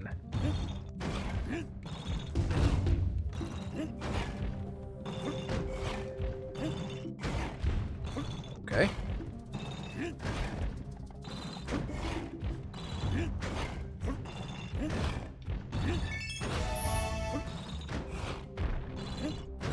Okay. Yoshi's point and eat only for the Wii, says JP. Yeah, I feel like that would be pretty difficult to implement nowadays. Like, you could do it with gyro, but gyro just isn't the same as, like, the infrared pointer sensor of the Wii. I feel like gyro could get there at some point. My goodness, I feel like gyro could get to that point at some point. Like, they just have to refine it some, but at this point, like, it drifts way too much. Like, I feel like I spend more time syncing the gyro controls than I actually do playing them. My goodness. I'm trying to figure out how to go to the left there, because it feels like there's something over there. Wall doors, what trickery is this? I'm inclined to agree. I really need to lock in. Galaxy 2 was the true Yoshi game for the Wii. Yeah, that's right. And I imagine that being like what a Yoshi game would have been like on the Wii. Again, we can only truly speak in hypotheticals here, but I really do think that that's what a Wii Yoshi game could have been like.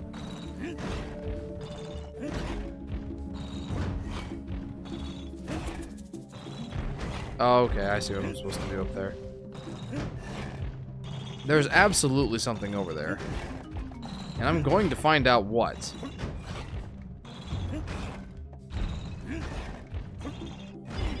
Aha!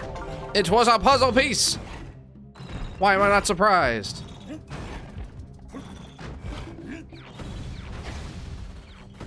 There we go.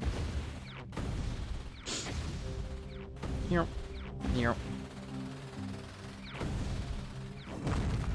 Huh. Dude, this has Donkey Kong 64 vibes all over it.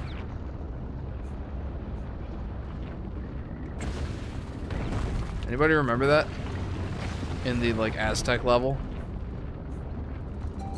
That's what this makes me think of. Jeepers. Wow! Woo! Oh no, I missed a puzzle piece. Oh boy! Let's be real though, it would just be a 2D platformer where you use the Wii remote to point where you want to aim your egg. You can kind of do that in Yoshi's Woolly World. I don't know if you guys knew that, but in Yoshi's Woolly World, if you play with a Wii remote, you can play with like tilting controls to aim the egg toss instead of relying on the the timing of the egg throw. So if you didn't know that, there you go. It's kind of like the Yoshi's New Island gyroscope thing. This section reminds me of Mega Man disappearing blocks. Oh, true. You're gonna give Donkey Kong a concussion. Yeah, I mean, his head seems thick enough. He's fine. Using a Wii remote and nunchucks, says Luke. Yeah, the more I think of like what a hypothetical Yoshi game could have been like, the more I'm like, I wish that there would have been one. No side no side mode. All the poor people who... Are you Are you serious?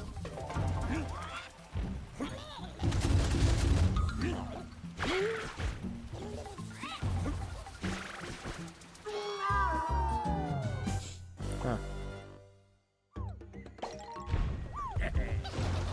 I hate when it's always like something so early in the level.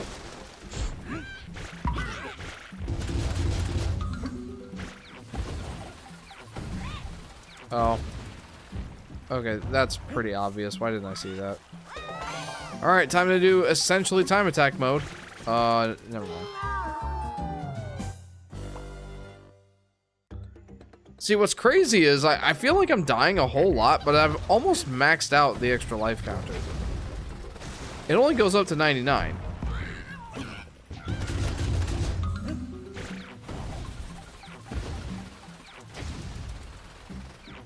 Okay, you can't just go straight out of the exploding barrel. You need to do a rolling jump over here. Okay. I feel like I should have seen that. Like, it's honestly pretty obvious in retrospect. How easy is that? So much for that speed round I was talking about.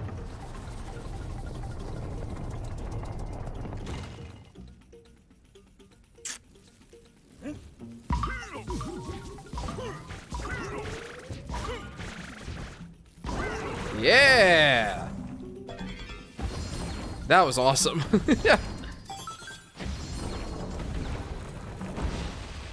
This level really wants you practicing your barrel moves.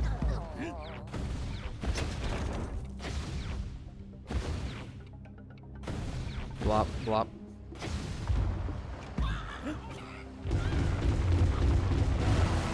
Wombo combo! Oh! This is Doppel. Heck yeah. That was awesome. I did have to use Diddy Kong's jetpack to make that work. But I'm pretty proud of that.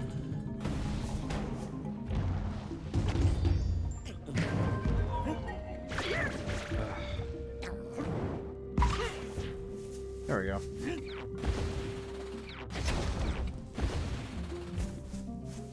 Alright, that works.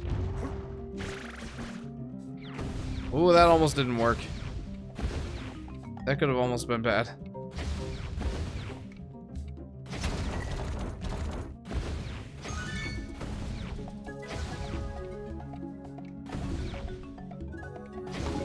Just gotta focus for this part. Being real bad to die there, honestly.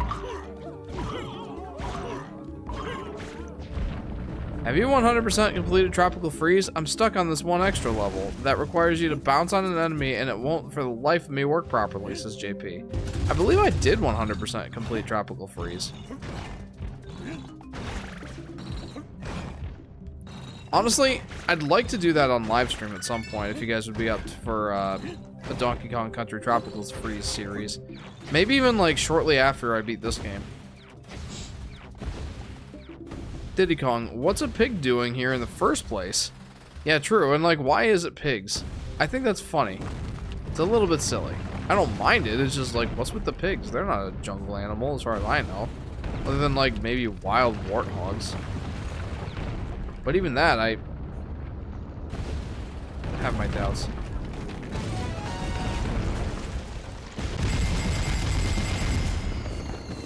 Oh, banana. Yay! Okay. Back to the ruins. Did you hear of the rumor of a canceled 3D Donkey Kong game from Vicarious Vision? Says Luke. I think someone brought it up in the last stream, yeah. Some say these ruins are hundreds of years old. I say they were just poorly constructed. Definitely not ape work, no sir. Yeah. Alright, let's go ahead and pick up that key. If you find all the Kong letters, something exciting may happen. Alright, let's buy a few of these. The only item that I'm even partially interested in buying. Yeah, these just don't interest me in the slightest. Like, why would I ever want these? Professor Chops is a very normal compared to the hideous giant pig and hippo from Donkey Kong 64. Oh yeah, I remember those. Oh man, those guys were not quite nightmare fuel, but man, they were a little strange, weren't they? No banana juice? No 10 health juice?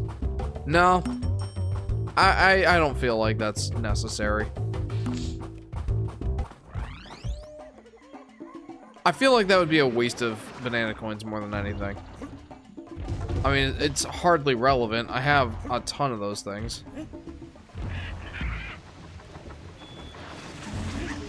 Oh, hi.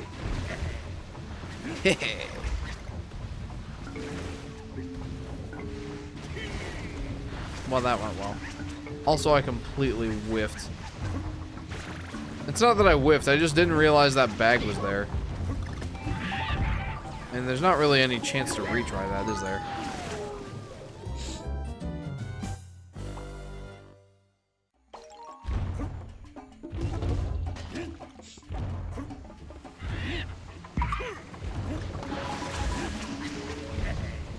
Okay, let's not whiff this time. I almost literally fumbled the bag. 9 puzzle pieces in this level? Oh boy. Up! Up! Up! Up! Could have gone better. Could have gone worse. Could have gone better.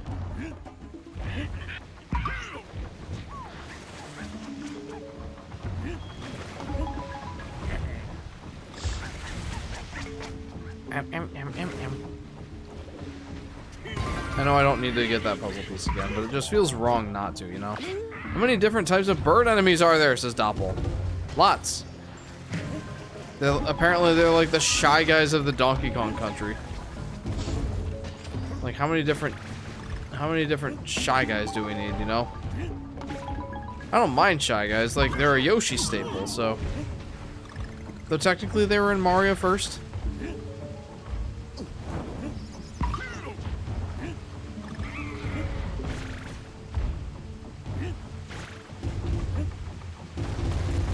I'm not Heloy, but you should drink water. Yeah, thank you, Chris. Heloy seems to drop in every once in a while and just say, hey, drink water. I should get like a stream bot and call it Heloy bot that just tells me to drink water every once in a while. And sometimes makes a joke about queso.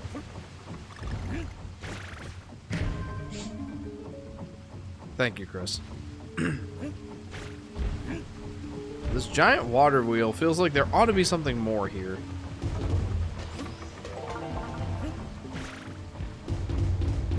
Weren't the Kremlings the main enemies of DK? They were. Not so much anymore. Drink your water! Alright, fine. I do need it. My voice is very hoarse right now. Flop.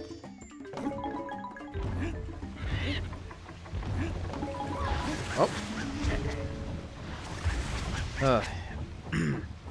So we're already starting to get to the less forgiving levels. Now. And I don't mind that, obviously. I like that this game is not very forgiving. Like, Nintendo doesn't have a ton of difficult platforming games. The Mario games, they try to appeal to as big of an audience as possible, and therefore have, like, kind of a limit as to how difficult they can actually be. Same kind of thing with Yoshi. Like, it's a Mario spin-off. And, like, they tend to see it as being more for children, so... So yeah, obviously there's a limit to how difficult those can be. I think Yoshi's Island DS kind of showed just, you know, an example of that ceiling being broken.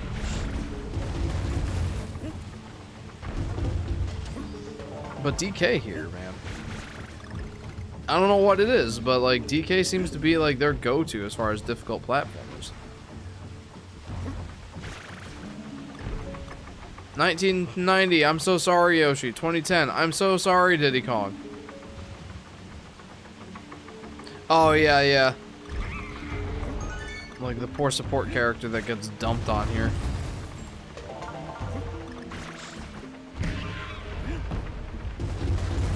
Then in 2014. I'm so sorry, Diddy Kong, Dixie Kong, and Cranky Kong.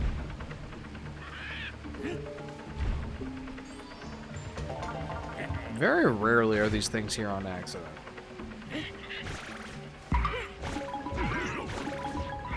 So many banana coins. Yeah!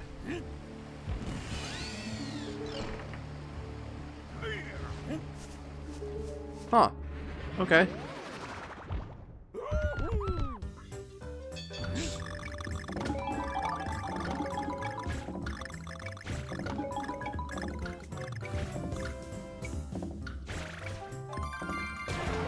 J to the P Moreno says, I wish they added hard modes in their platformers. Yeah, I can see that. I can also see an argument against it, though. With platformers, the difficulty so often comes down to the base, you know, the base design of the levels. You know, like, the difficulty isn't so much in, like, how many hit points you have, and, like, you know, how much work it takes to defeat enemies, and, like, that sort of thing. Like, other formats would be, like, more health, or less health, more hit points for the enemy, that sort of thing. Platformers, so much of the difficulty is wrapped up in the base level design that is like, I don't know, it's just more difficult to make it a hard mode, I guess. I mean, certainly you could have things like, oh, I probably shouldn't have thrown that. Certainly you can have things like, you know, less platforms being there, or like different enemy placements or something like that. You can certainly do more difficult modes, but I think it's more difficult than, like, other genres of games, I think. It's harder to make a hard mode for it.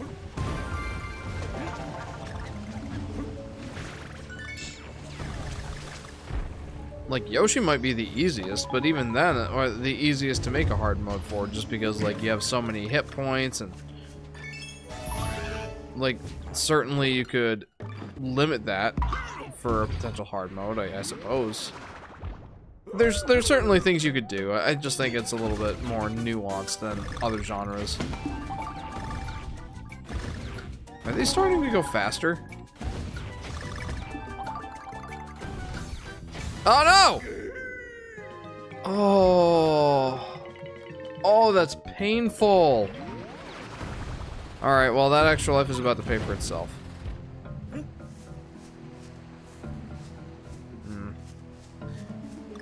Before I kill myself, let's make sure that I can find the other puzzle piece before restarting the level. I bet it's on that water wheel. Either way, it's kind of irrelevant now, because now I have to restart. Where's Diddy Kong? I heard him. Oh, here he is. Go, go, Power Rangers. I don't know why I said that.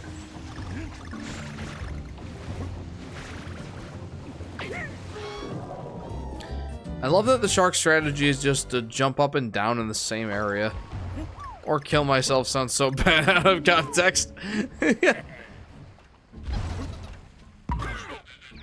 does. It does indeed. You're right. In the context of this video game.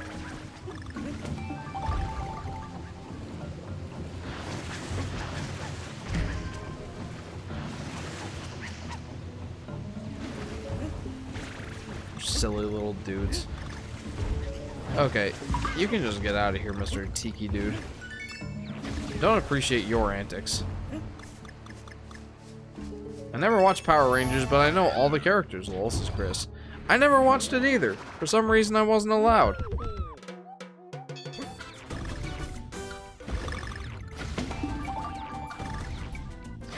And now that, like, there's some Power Ranger shows on Netflix and that kind of thing, I've seen that I wasn't really missing out all that much. It's incredibly cheesy. I watched every Power Rangers season ever, says Blue's Cat. And what did you think of it? I feel like it's one of those things that you just had to be there to experience to really get the, it's the Meg. To get, you know, the experience out of it, I guess. So, what's... I have a new favorite season. What? Hello? Why does that go up so high?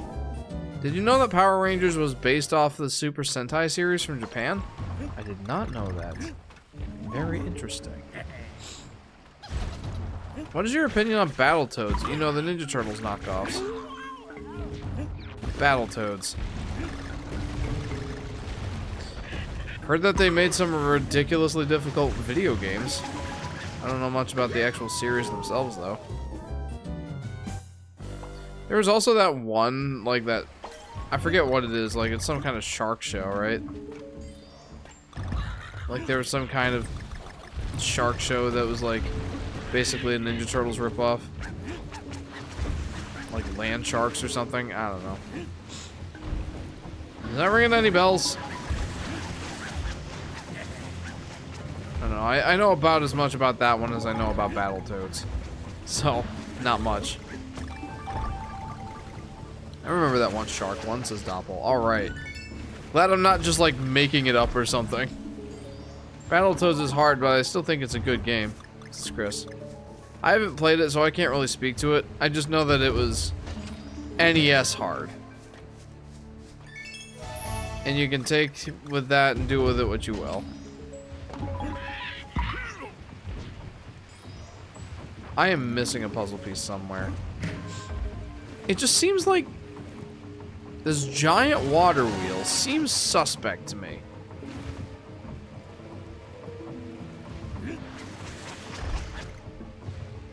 Whatever, I guess. What about Toxic Crusaders? I also don't know anything about that one. They were like teens or something that turned into shark people that walk on land and stuff. I don't know, man. This is Doppel. 90s times were weird. Even in an NES hard category, it's the hardest game in that category. I don't know if that was necessarily for good reasons. Like, I've seen those biker racing parts. Those are ridiculous. Alright. I gotta try this one again, but this time with Squawks. I don't know where I could have missed the puzzle piece. And given that there were 9 of them... yeah. Not feeling super confident on this one, I'll be honest.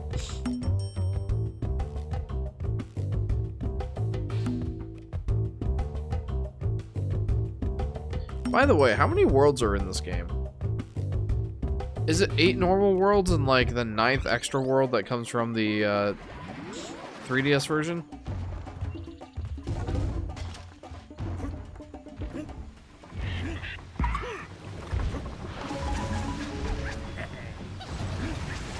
Okay, basically just speed run through here, I think.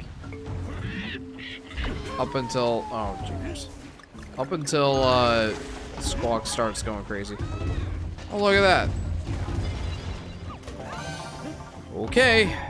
Speedrunning time. Kind of. Woof. I even tried to wait for that one and I still got hit. You gotta be, like, incredibly observant if you want to find, like, all of the puzzle pieces here. It's kind of crazy how observant you have to be. Oh my. What's up, says Vincent. Welcome to the stream, Vincent. How are you, friend? Welcome to part 2 of Donkey Kong Country Returns.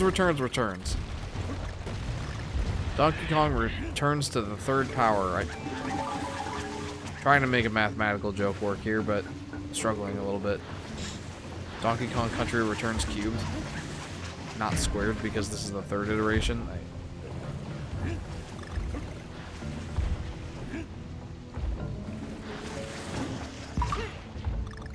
I still think I like Donkey Kong Returns best. I have played this in forever. Glad it's on Switch, says Vincent. Yeah, me too.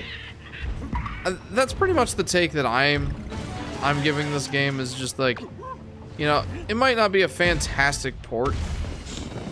Like, it kind of seems lazy, but man, is it nice to have a version on the Switch. And one that you can play with a normal controller. That's worth a remaster to me. Returns with an H and a D. Sheen, this the third time Donkey Kong has returned. Yeah. Donkey Kong Country returns again. Again. Can we watch Donkey Kong's idle animation? Sure, I wouldn't mind. I know he pulls out a Switch and plays it. That's so funny. DK returns for the 50th time.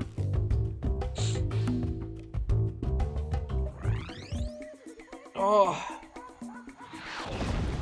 Alright, idle animation time.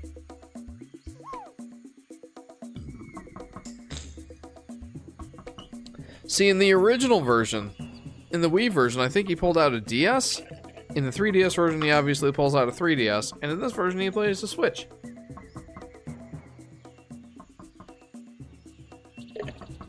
I wonder if part of the reason Returns was brought to the Switch was to promote the theme park in Universal.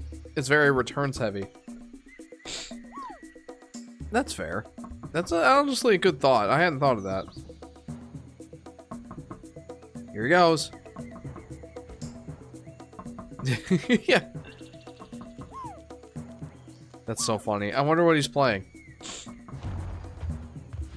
He's playing Donkey Kong Country Tropical Freeze.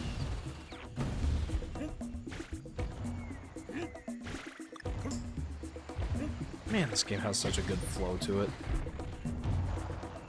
The Donkey Kong games are just great for that.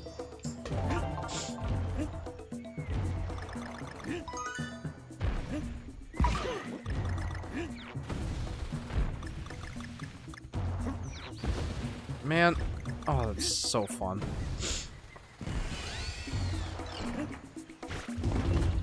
Huh.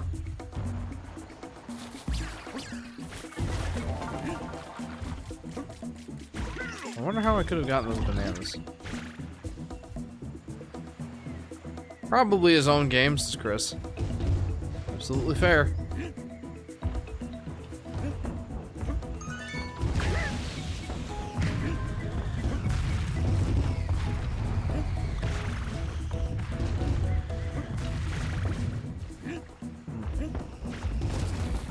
So I don't want to hit those boxes.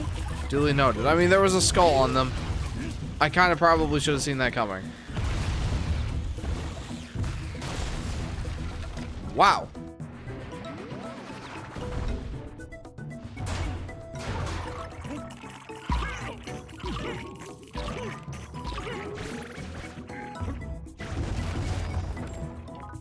That. Give me that as well. I actually did need that. Leave no box unbroken.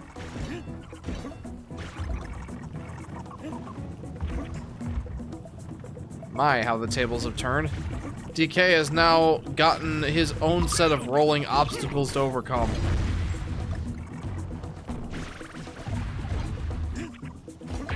The irony of it.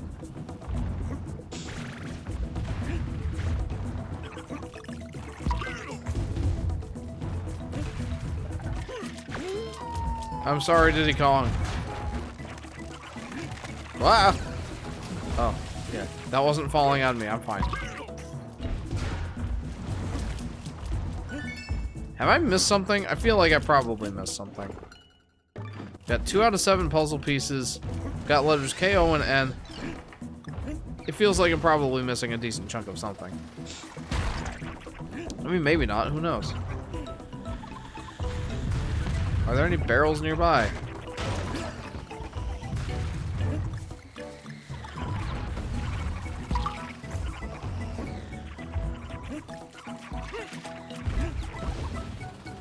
Huh. Going way up here. Hi.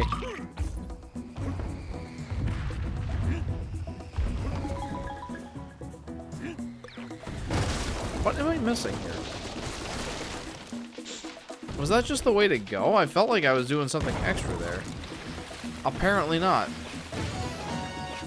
I missed a lot of things in this level. Apes are pretty intelligent animals, I say. I say why not? Doesn't that checkpoint pig have a name? I don't know. That's a good question. Do you think Donkey Kong would be good at video games? I don't know. I feel like those giant gorilla hands probably would get in the way of it. Have you seen the fan animation DKC Return to Crocodile Isle? It's incredible. An animated short about K. Rool returning after a decade. His DKC cartoon voice even voices him. It's very impressive. It's called Professor Chops. I missed a puzzle piece. I missed the letter G. I missed a lot of things. At least I blasted through that level. Yeah, no, JP, I have not heard of DKC Return to the Crocodile Isle. I'll have to look that up at some point.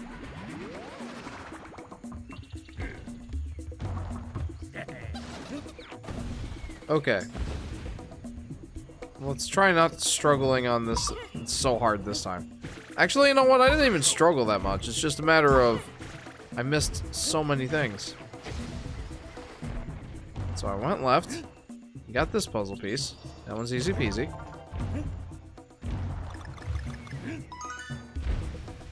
And like, I even missed the letter G. That's crazy. No GGs, only just G. I needed one more G. Then there's these, and I don't know how I'm supposed to get those. Hardly matters. Yeah, the pig is called Professor Chops. That's why I compared him to that ugly DK64 pig. Well, yeah, I had forgotten about those guys, to be honest. Ah. I'm kind of glad that you reminded me, I think.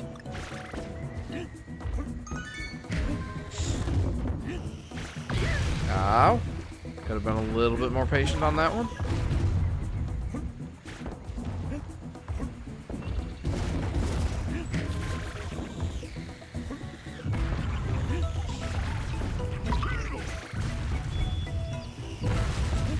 Okay.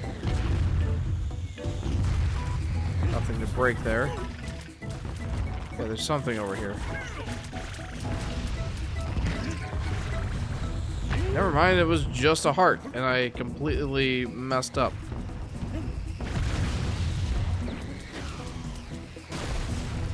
How is that fire thing at the beginning not cause a forest fire by now? I mean, for one, it's not a forest, it's a jungle. Humidity is much higher in jungles. And thus, things don't catch on fire as easily. One of the reasons, one of the contributing factors to like forest fires and that sort of thing is not only the fact that it's in forests, obviously, but also the lack of humidity is a big factor. When things are drier, they will catch on fire easier.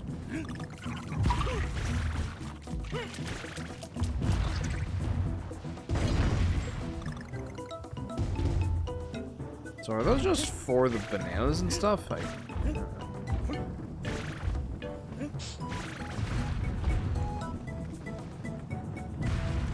Do, do, do, do, do. Ow.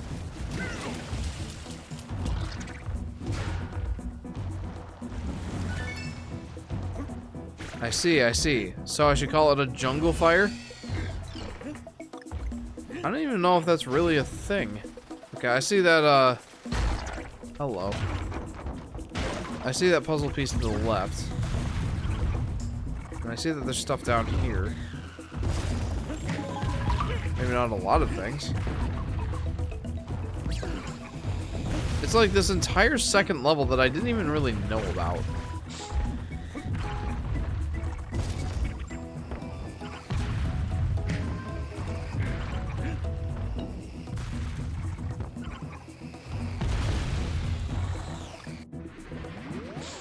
You ground pound the 3 cannons you missed? The 3 cannons I missed? Oh, maybe I didn't. Am I gonna play this level again? Probably. With squawks this time? I try not to use squawks as much as I possibly can avoid it. Mostly just a pride thing. Jiggy piece on the left. Yeah, I saw it, Luke. I gotta go and get it.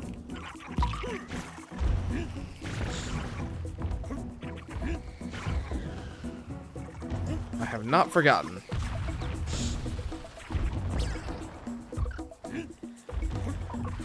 Okay. Knew there would be something up here. 5. I know there's at least one more.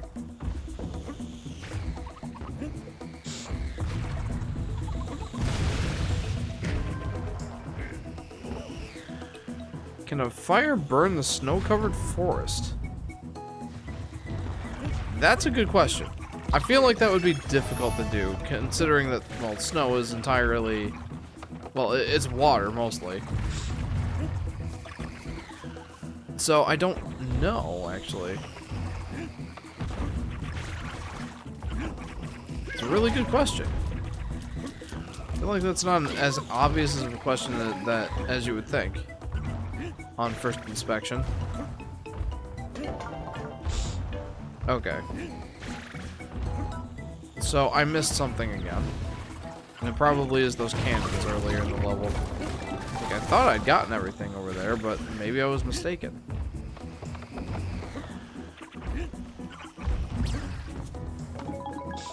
Yeah, it seems that way.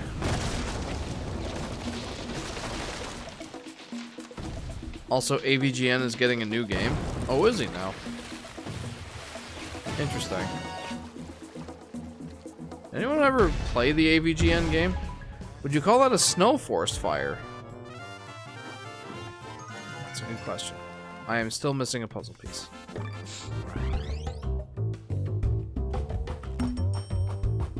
AVGN 8-bit. Yes, AVGN 8-bit, and yes, I've played them both, says Vincent. How are they? I don't have high expectations of them. Yeah, it's going to be on Steam and NES. NES ROM? What? That's so cool.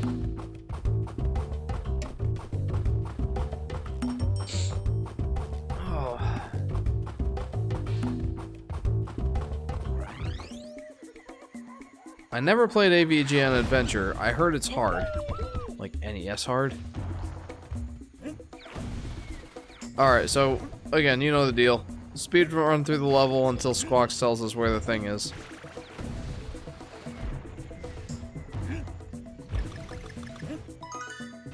It probably is those cannons, isn't it?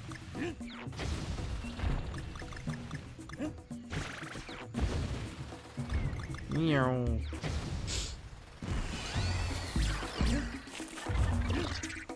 Wow, I like... Huh. Didn't know I could kill him that way.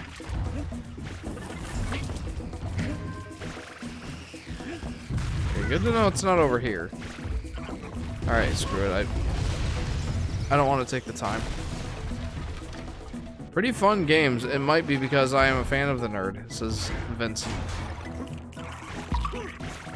Yeah, I mean, there's a lot to like about AVGN. Nope. Maybe I should not have taken that.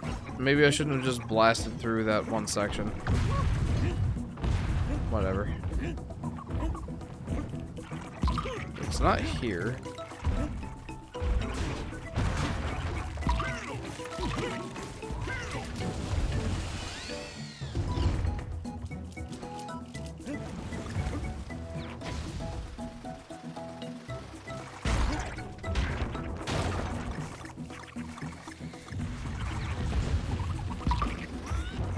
Huh?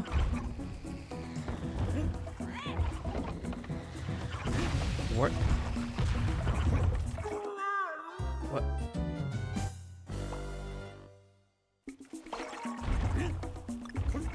What?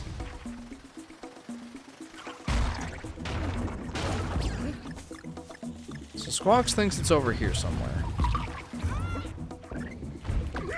Toys.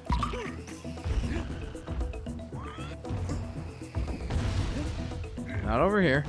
Squawks is one of the most adorable Nintendo characters. He is very cute.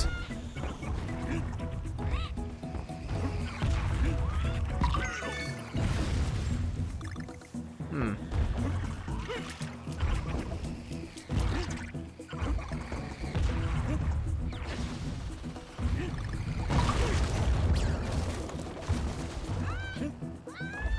Yeah, it's in here.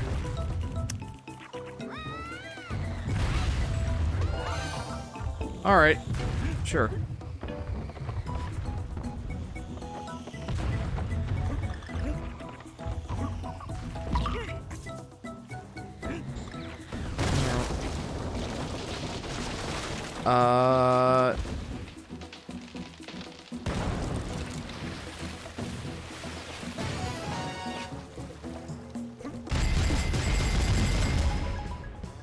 I'm getting a lot of those banana coins. Doppel says, I haven't used Squawks or the internet and got all puzzle pieces and letters on my first try. Says nobody ever. That would be crazy. That is good about the AVGN games. I'm actually working on a challenge run for AVGN 2, Power Glove only. Power Glove only? Oh, that's hilarious. Itty bitty biters? Oh, I hated those hummingbirds, so I wonder what these itty bitty biters are gonna be like. Is it gonna be like a chase section with like a bunch of them? Similar to the fuzzies in Mario 3D World? I don't know. Spiders. Spiders. Yes, you can only punch things. Oh, that's so funny.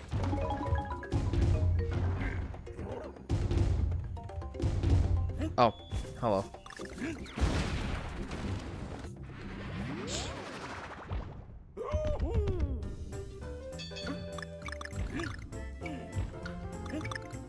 Doopy doop, doopy doopy doop, doopy doop, doopy doopy doop.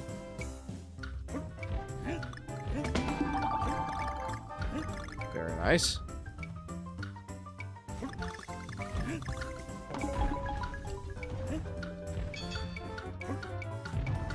Got it. Got it. How do you jump with a power glove? That's a good question. Funny fact about crappy games, I own a copy of Sonic 06, says Vincent. I once played Sonic 06 for a Let's Play series. Not on this channel. On my old channel. I can confidently say that was one of the worst video game experiences I've had. But at the same time, it was a lot of fun. Like, people say often that that game is so bad that it's good. Okay. You know, when I said similar to the fuzzies from Mario 3D World, I didn't think I was going to be quite that accurate. I'm not going to lie.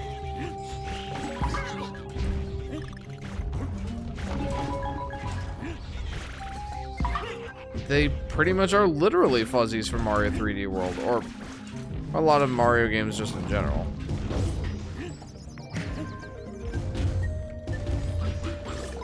Whoa! Didn't expect that.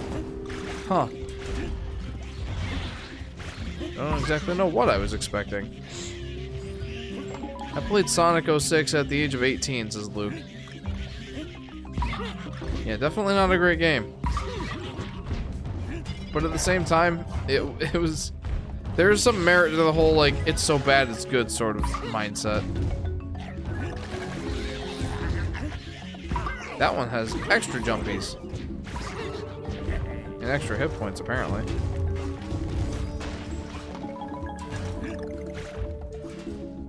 Honestly, to me, the worst Sonic experience I have had is during Sonic Frontiers, Final Horizon on hard mode. Yeah, but was it a bad experience because the game was bad? Like like Sonic 06? I doubt it. Sonic Frontiers seems pretty solid.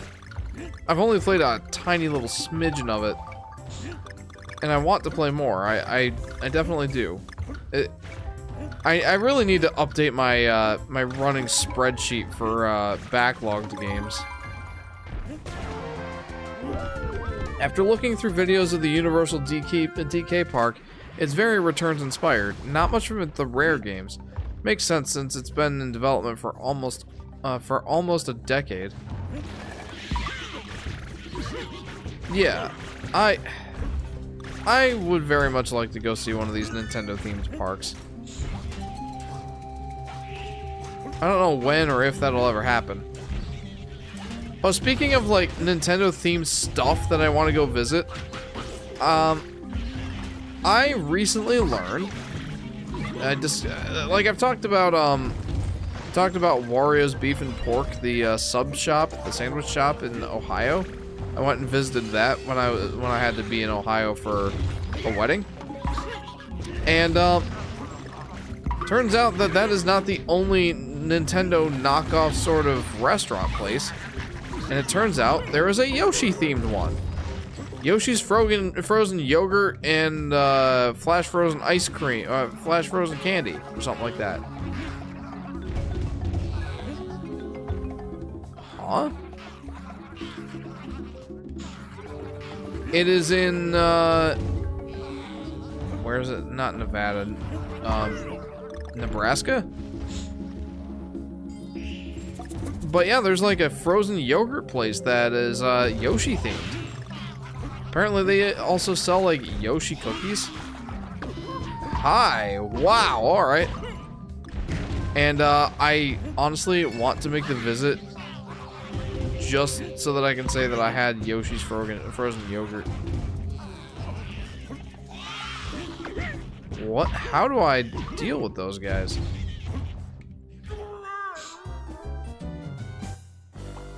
I played Sonic 06 when I was 5, lol. Luckily, my love for Sonic was restored by Sonic Generations, says Chris. Very nice. The main game is fun. Don't do the Final Horizon DLC on hard mode. It is downright horrible. But bad tower climbs and the worst boss rush you can play. Jeepers. Yoshi got diners and ice cream places. He's expanding. Yeah, exactly. But I honestly, like, I was getting to the point earlier today that I was literally looking at prices of plane tickets to Nebraska just because, like, I want to go. I want to go to this place. I don't even know if I really like frozen yogurt that much, but I want to go just because it's Yoshi themed.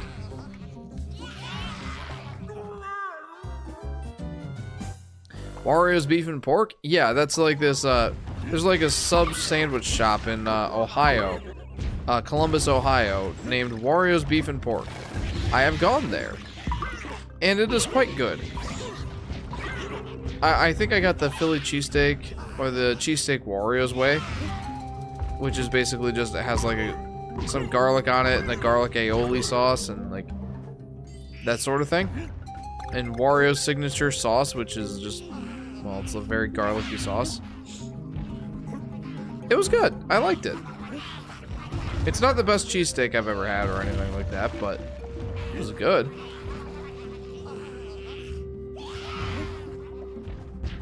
I think the best thing to do with these guys is just to retreat further back in the level when they spring.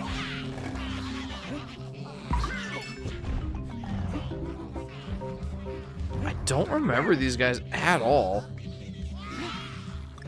They're so funny though, like, all of these little fuzzy knockoff guys they're hilarious.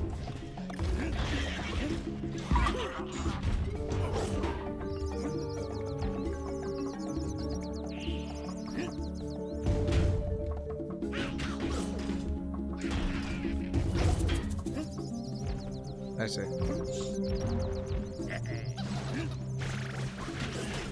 Oh.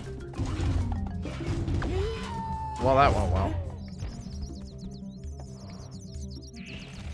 Give me that.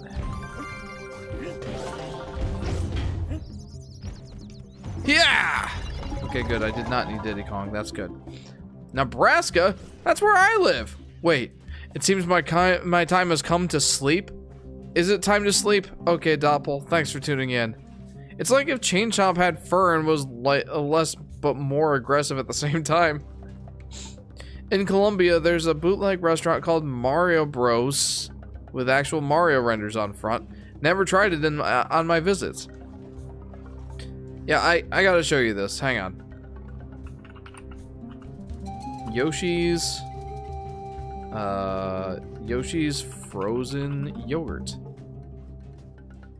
Scottsbluff, Nebraska.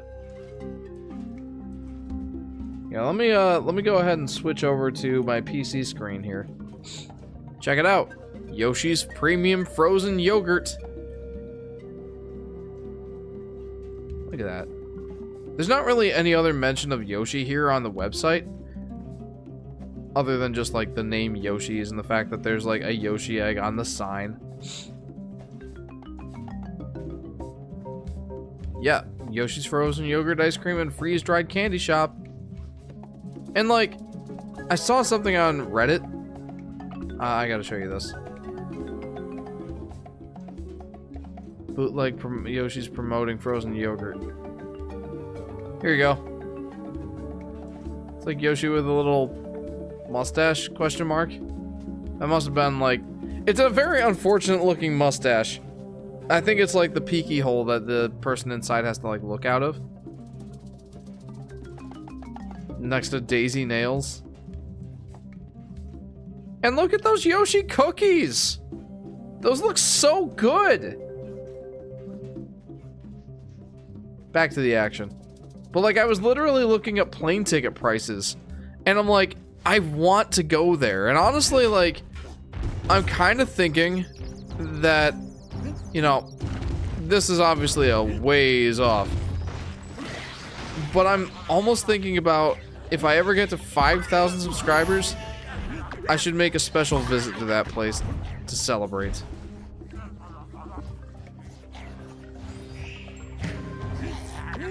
Do I get like an extra bonus thing if I beat all these guys? Nope. Luigi's pasta and salad? In Colombia, oh, sorry, I read that already.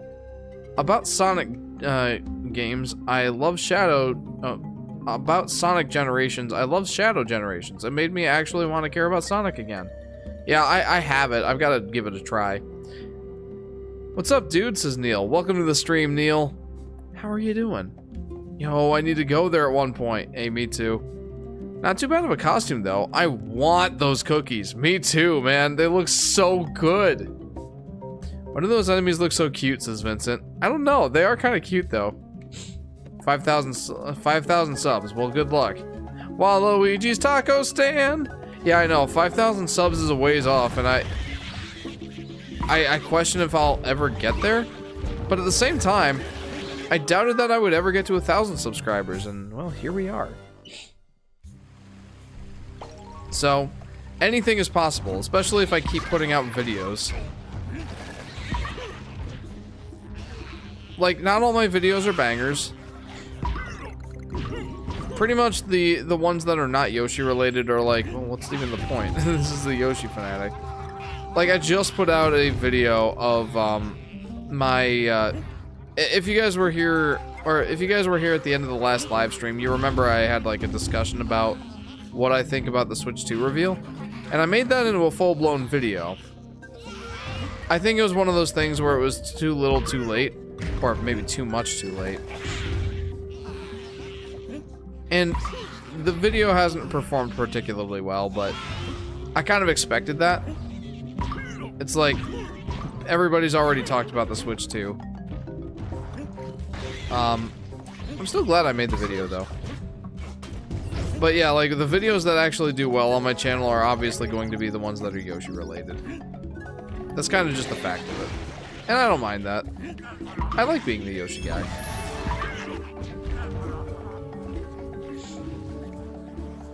I'm still waiting for a Yoshi's Island DS review, says Vincent. You're going to be waiting a while. So I want to give each of the Yoshi's Island games the Yoshi's New Island retrospective treatment. That being a very in-depth retrospective about the game. I don't know if that necessarily means an hour review for each one, but it could mean that. It could very easily mean that.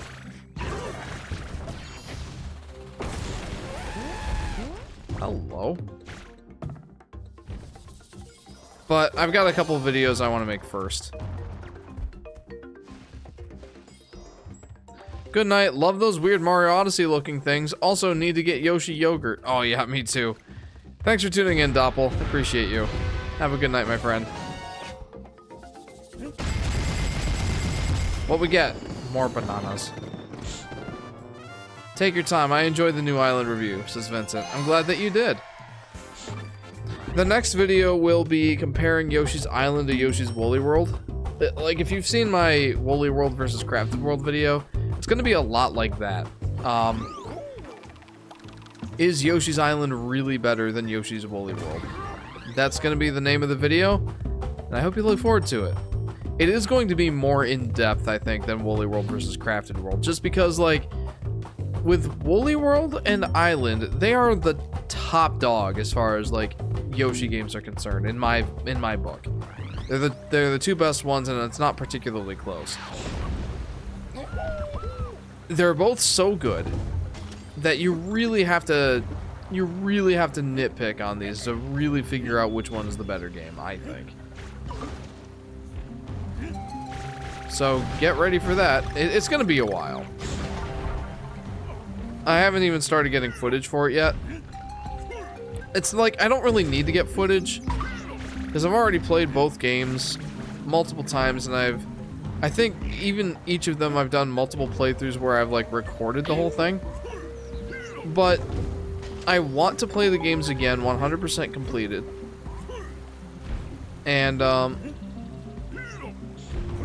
And I want to capture more footage. And I think because I've learned new tricks and stuff in Yoshi's Island, and it'll just be good to showcase some things. I do want to play and record both games again. And one of the things I'm waiting on is I want to get a retro tink and capture the Yoshi's Island footage straight off of my SNES for Yoshi's Island. I think that would be pretty cool. Not that it's really necessary, but I think it would be cool. Plus, I worry about like emulation messing up with the like the touch fuzzy get dizzy sorts of levels. I'm sure that's not as big of an issue as I'm thinking it probably is. But either way, like I just want it to feel authentic, and I feel like for a video like this, that sort of thing is warranted. I have a feeling I missed something up there. If you can try, get a CRT, says Vincent. I do not have a CRT. And I think that probably would be the way to go. I wonder if my parents still have a CRT. I'll have to ask them. Because if they do, that might be a good way to try and experience the game. Probably would be the best way to actually experience the game. But whether I have a CRT or not, that makes no difference as far as the capture is concerned. So, yeah, we'll see. Top dog, you mean Top Poochie? Says Yoshi Daffy Dog. Yeah, absolutely. Japan has officially licensed restaurants themed to characters, while American has a knockoff Yoshi yogurt place. Very true, Yoshi Daffy Dog. Very true. And I'm not upset about that. Like I said, I want to book a flight and go to this place. But flights are so expensive, and to drive there would take me way longer than it's actually worth. Like, honestly, if I could just do like a road trip and go there, I would enjoy it so much. But it's like 3 days worth of driving to get frozen yogurt. I told Sky maybe we'll do that for like next year's summer vacation, maybe. That would be so cool. But yeah, we'll see. Nothing in the immediate future, but I really want to go now that I know that place exists. If GTA 6 is $100, there better be an option to have Yoshi with a machine gun, says Vincent. I mean, I imagine that it's Rockstar, right? Rockstar Studios who makes GTA. I feel like it is. I feel like they're going to embrace. That's a lazy place to put the last puzzle piece, but I'm not. I guess I can't complain that much. Anyway, I feel like they embrace mods pretty well, so yeah. So I came across lots of videos stating that this is just a lazy port. Personally, this port could be a lot better, but finally, this game has a Switch port. I'm right there with you, Chris. I've said this a few times, but I'm very much a function over form kind of guy. And because of that, this is a great remaster for me just because I can play with a normal controller like a normal human being, and having it HD upscaled, or HD, like, having it be HD, having the textures be somewhat refined, I think it's good enough for me. I wish it wasn't $60. I do think that it's a little ridiculous to ask $60 for a port with this little that's actually, like, improved. But just having a modern version to play with modern controls, or like regular controls I should say, not waggle, not the 3DS where you have to choose between D-pad or joystick. I'm just like, is it bad that that for me is good enough? How did that not instantly kill me? Excuse me?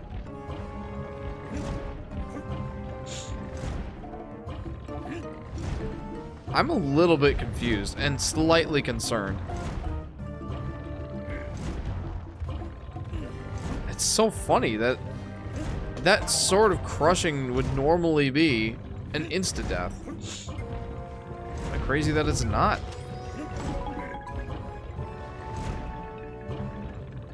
Oh yeah, I gotta get back to the $100 thing. What's the basis that everybody is, what's the basis that everybody has for thinking that, GTA 6 is going to be $100? I don't know much about this news story other than, like, people are saying, what if GTA 6 is $100? Is it speculation, or is there actually some sort of proof? Oh.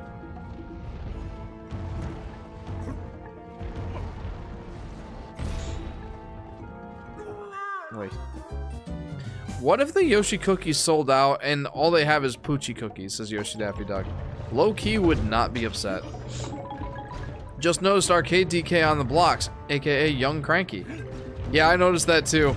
I didn't say anything, but it is a cool touch.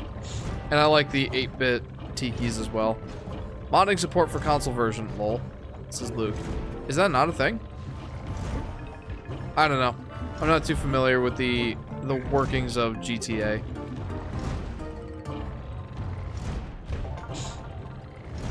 Donkey Kong is built differently, says Chris.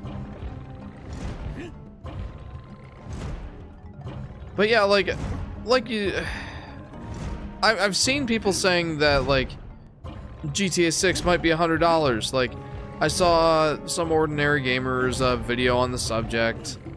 I saw that Spawnwave put up a video discussing the matter. And it's like, what are people basing that off of? I'm curious. If it's $100, I'm not going to buy it, says Vincent. Yeah, and that's fine. But I very much doubt that it's going to hamper overall sales to the point where, you know, they wouldn't do it. I'm sure that if Rockstar wants to charge $100 for what's going to be the most anticipated video game of all time, could potentially be among the, well, it likely will be among the best-selling video games of all time. I doubt it'll crack #1, but I'm sure it'll be up there. $100 for a single game. No thank you, says JP. Yeah, I'm definitely in the same boat. I'm still at the point where it's like, I don't want to spend $70 for a video game. But, you know, it's getting to be the industry norm, and I think we're just gonna have to get used to that. But $100? My guy, that's so much. Back in the day, you could get a whole handheld console for $100. Like, $100 is so much money, and for just one video game. And like, yeah, you could probably get a few hundred hours out of, you know, GTA. I'm sure you could. But again, no thanks. Oh, I almost made it. You can get a Gen 3 Pokemon game for $100. Okay, that's just crazy to me. I know it's like a retro collecting thing, but still, like, holy cow. But yeah, like, $100 is way too much. And I really hope that if Rockstar does that, and it is $100, I hope it negatively impacts their sales. I really do hope that. Because I do not want that sort of thing to become the norm. I heard DK's bones crack when they got squished. Yeah, oh. Oh. Oof. Ugh. I feel like getting hurt this early in the level is just like, I need to restart now. I forget if there were hearts. Whatever. Something I'll say about the whole $100 situation is like, I don't know. People might try to justify it with like how much content is in the game, and like how many tens or hundreds of hours you can get out of it. Like how long it's been in development. Can that all justify $100 for the price tag? And again, I want to just say, I sure as heck hope not. I really don't want that to be the standard. Like, the thing that the developers of the game see, like, you know, we are willing to pay $100 for this sort of content. Like, first of all, I don't like games that are just ballooned out of control as far as, like, content is concerned. Like, forget the price. Games just being as enormous as they are, whether they're $100 or $60 or $70, I'm at the point in my life where games having hundreds of hours worth of content is not a selling feature for me. In fact, it's almost like a deterrent for me.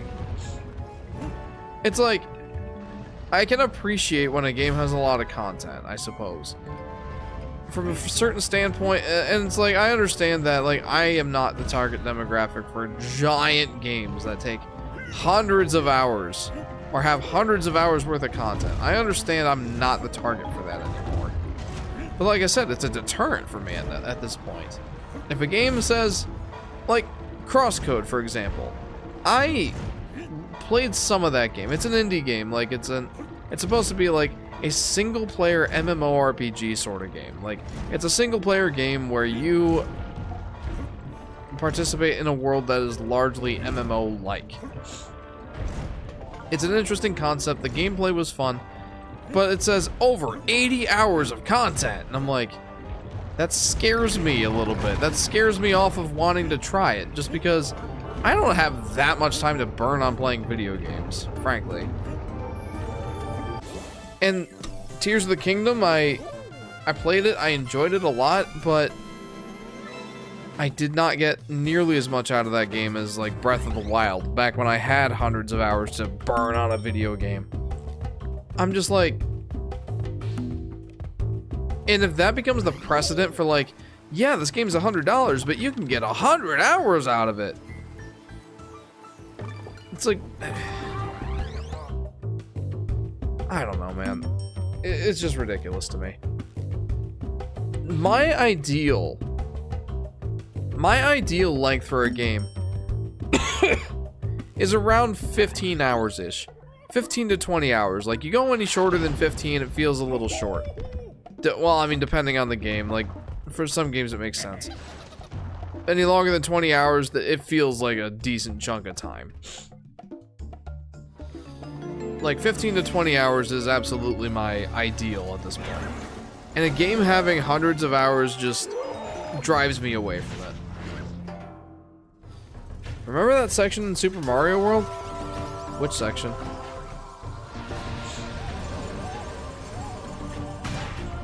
There's an upside down L in this level, Waluigi cameo, lol. Whoa.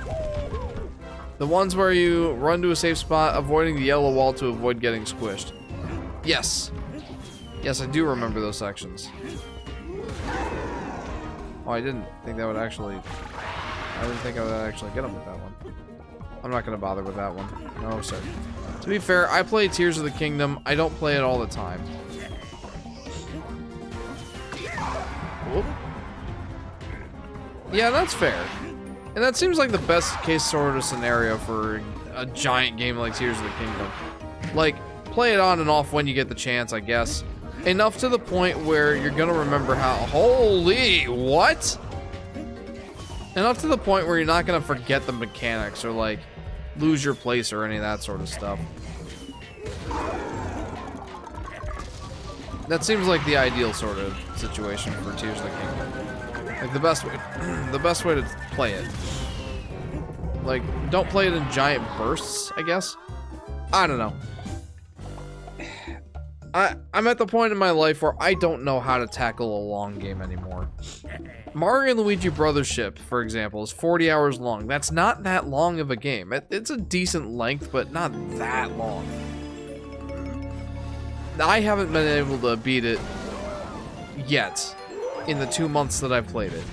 And in fairness, I haven't played it a ton. I just don't have the time. And when I do have the time, I have other things I'd like to be doing, like making my videos. It's tough for me to find the time for these games anymore. Just a consequence of getting old, I guess.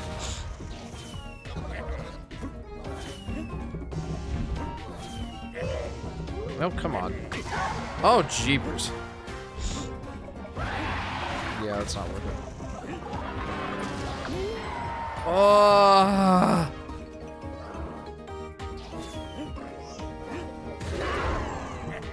Oh, I could have used that heart just a second ago. Have you played the classic 2D Sonic games? Oh, jeepers. Just kill me. I meant for that to be the thing that killed me. You know what? Fine. I'll play this. Oh!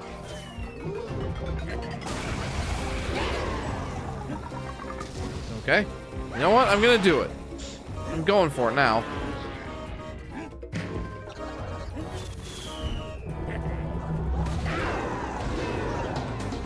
Oh, please tell me that's not it.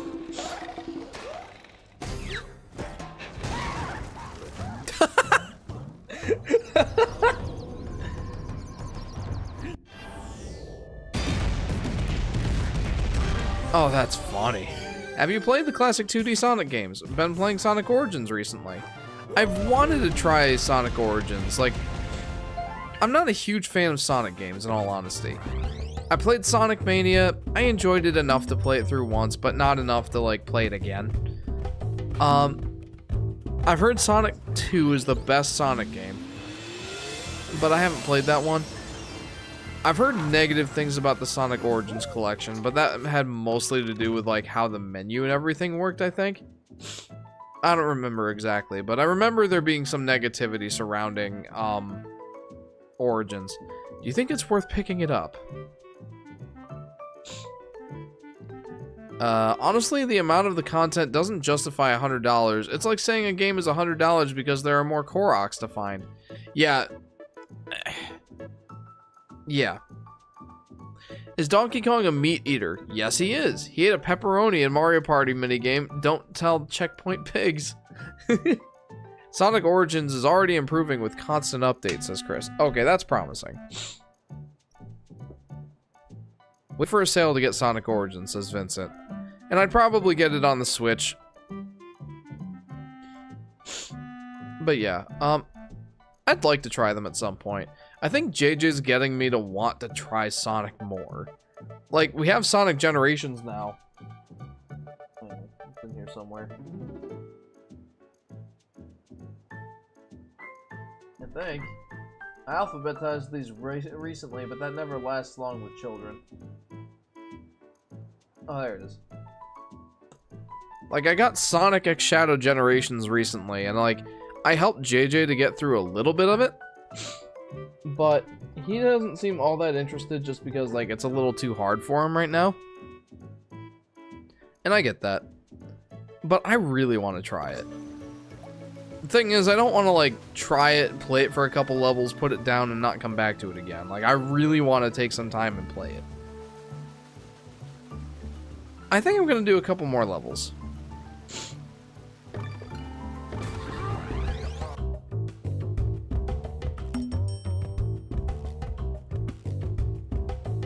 The Origins Collection adds new mission challenges, boss rushes, animated cutscenes, and 4 games in 1. That's very cool.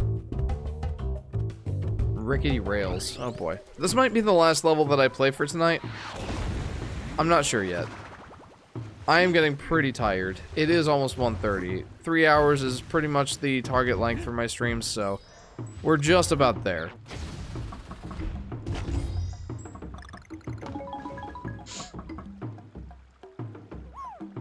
Hang on one sec, I gotta check something.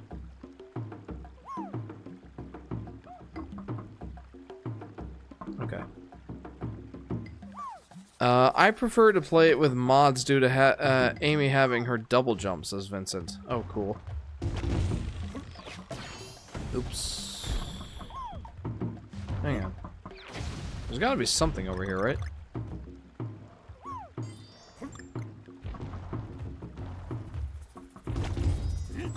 Like there's these rocks. Oh, I get it.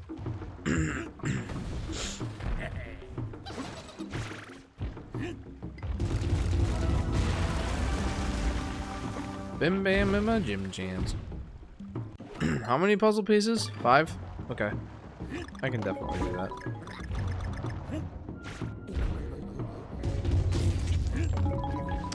What are those even supposed to be?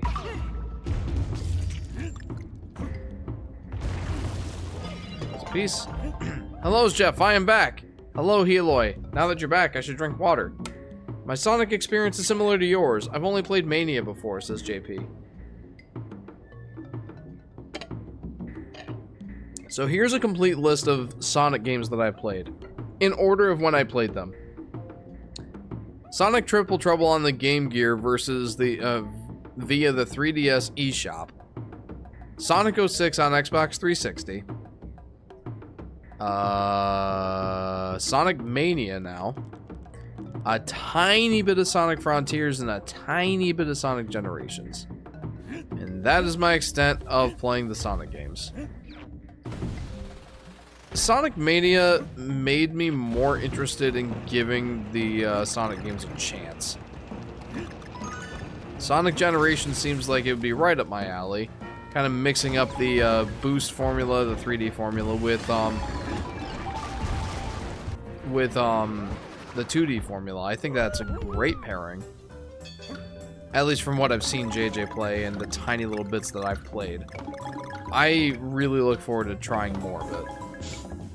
Sonic Frontiers, it has like the open zone sort of thing where, you know, it's not nearly as platform based. I don't know. I haven't played it enough to really give it a thorough look, but like it has the it has like the challenges where you go through like a classic 3D sort of level.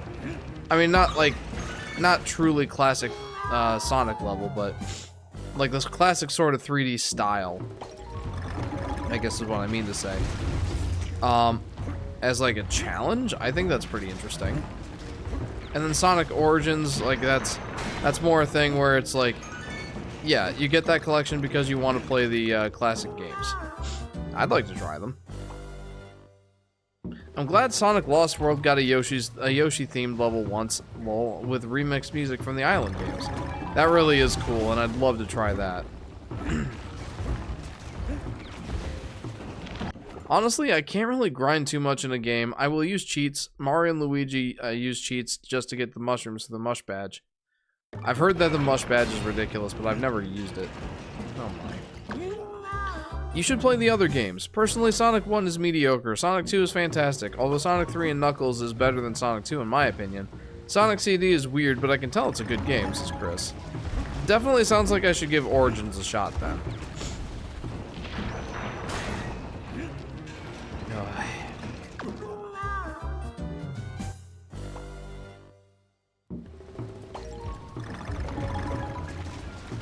And like,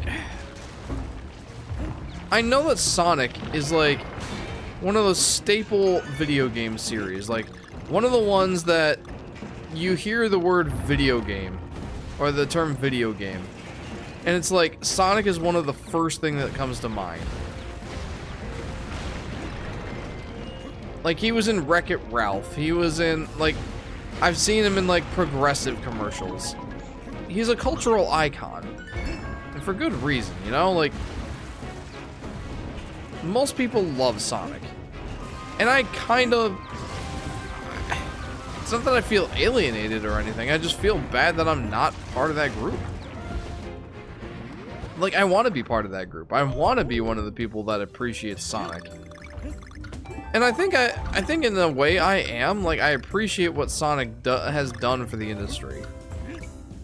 In a very real way, he represented competition that, you know, ultimately drove Nintendo and Sega both to be better at making their games. Competition is a very good thing, and I feel like Sonic is a hallmark of that. At least in the early days. What? Oh. Like, from that standpoint, I do appreciate Sonic. But I want to like his games. I don't want to be like an appreciator from like an outsider's perspective. I want to like the games. Maybe they're just not for me. I don't know. But I think it would be good for me to like actually give them a chance. I'm gonna quit out and use Squawks here to find that last puzzle piece.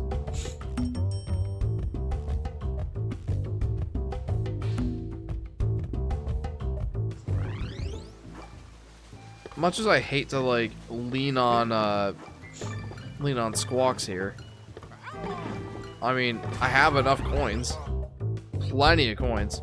I've been hesitant to try Sonic games due to the rocky history and inconsistent reception his games have gotten over the years, says JP. It makes sense. I can definitely see that being a deterrent.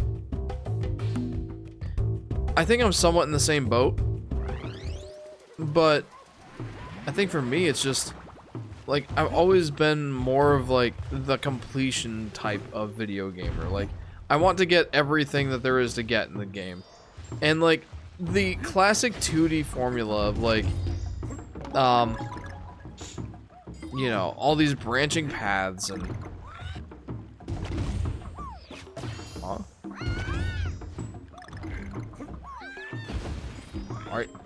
Are you kidding me? All these branching paths and all that sort of thing, like, it just drives me nuts. I think like the completion experience of Sonic games drives me nuts. And now that I'm getting to be a little bit less of a completionist, mostly just because I don't have time to be one anymore. Except for the games that it's like, oh, it's 15 hours to complete the game, like Yoshi's Island, for example, or Yoshi's Woolly World. Or most of the Mario games, or even Metroid games. Like, games where it's feasible for me to 100% complete them within the 15 to 20 hours that I normally look for in a video game, I'll still complete. But Sonic?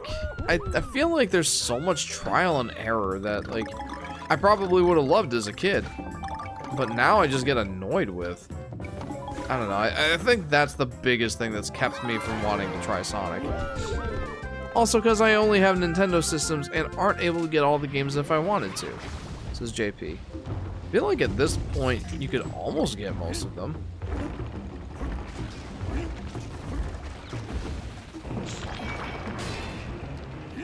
I mean, there's probably some that you still can't.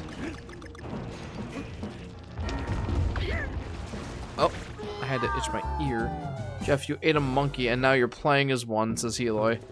True. True. You know what they say, I am what I eat. You are what you eat.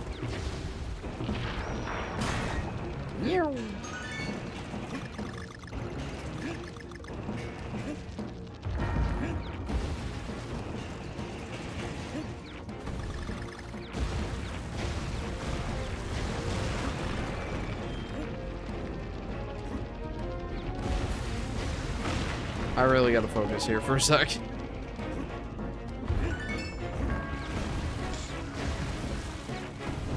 Okay. Okay. Okay. Okay. I got this. I got this. Fun level, I gotta say. Really enjoying this one. Ate a monkey? Did I miss something? Says JP.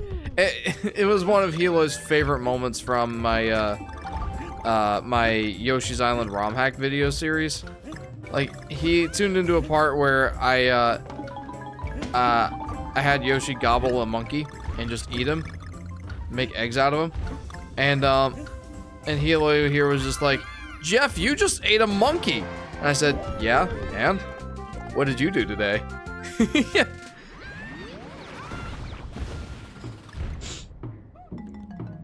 Sonic Advance Trilogy on GBA are worth playing, says Chris.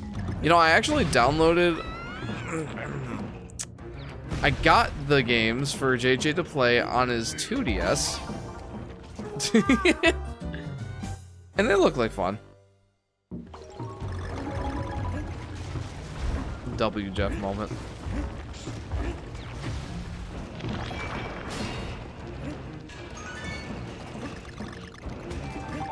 Cream the Rabbit is the coolest person ever, says Kyle. Welcome to the stream, Kyle.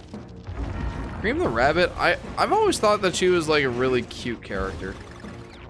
Like, cutesy, soft-spoken, and shy.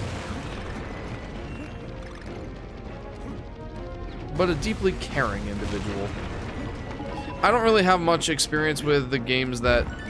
You know, I forgot. There was one other Sonic game that I've played. One other Sonic game that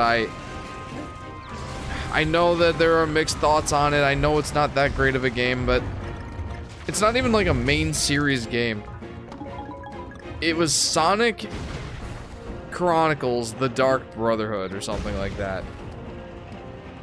Does anybody remember that game? It was a Nintendo DS game. It was an RPG starring Sonic and friends. Please tell me somebody remembers that game.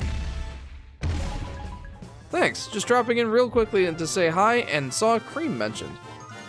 Very cool. I missed that.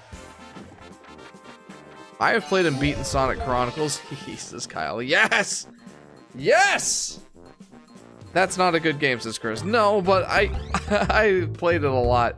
Fun fact. When I was... Well, this part isn't the fun fact, but I'll get there. When I was like 15-ish, I broke my arm in a bicycle accident. And this was before I had a Nintendo Wii. So there were like no games that I could play one-handed except for Sonic Chronicles: The Dark Brotherhood. And I played that game a lot when I had broken my arm.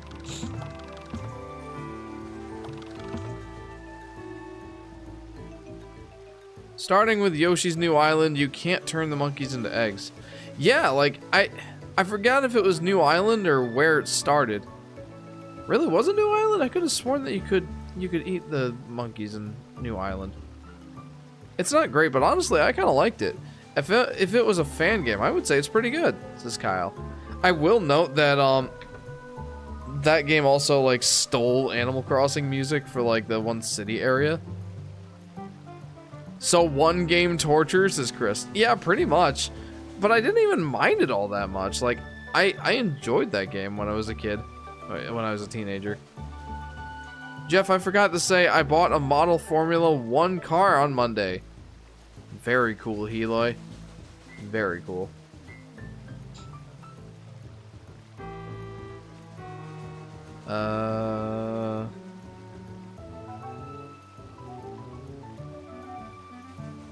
Should I play one more level? I feel like I should go for one more. Sorry, I should go. Have a good night, says Kyle. Kyle, thank you very much for tuning in. And thank you for also helping me not feel like the only one who's ever played Sonic Chronicles: The Dark Brotherhood. One day I'll catch another one of your streams earlier, says Kyle. No pressure, just glad to see you every once in a while. You know what, I'll play one more. I remember seeing a review of New Island that had him say, the worst thing of all, you can't eat the monkeys. Never fully left my brain. That's strange, I don't remember that. I thought you could. I almost feel like I've got my 3DS right here. I almost want to test it. Don't even remember which YouTuber. Was many years ago, says JP. That's so funny. I don't remember that.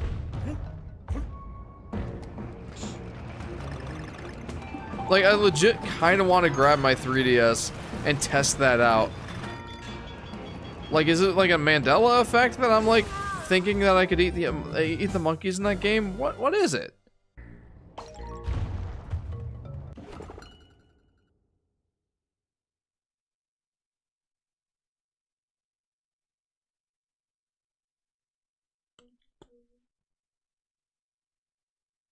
What, JJ? Yeah, I'm playing the Donkey Kong game. Well, JJ just woke up. You know what? JJ, do you want to come down for a minute and watch me play this level? You can sit on the couch and watch if you want. Yeah, JJ just woke up and I gotta put him back to bed, but I do want to finish this level first.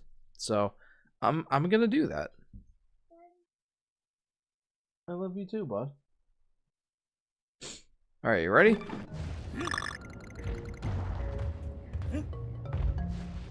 Guys, I wonder who do you think is the better sidekick, Luigi or Tails? Says Vincent. That's a good question. My goodness. Yay, JJ has joined the live stream. Indeed he has. Yeah,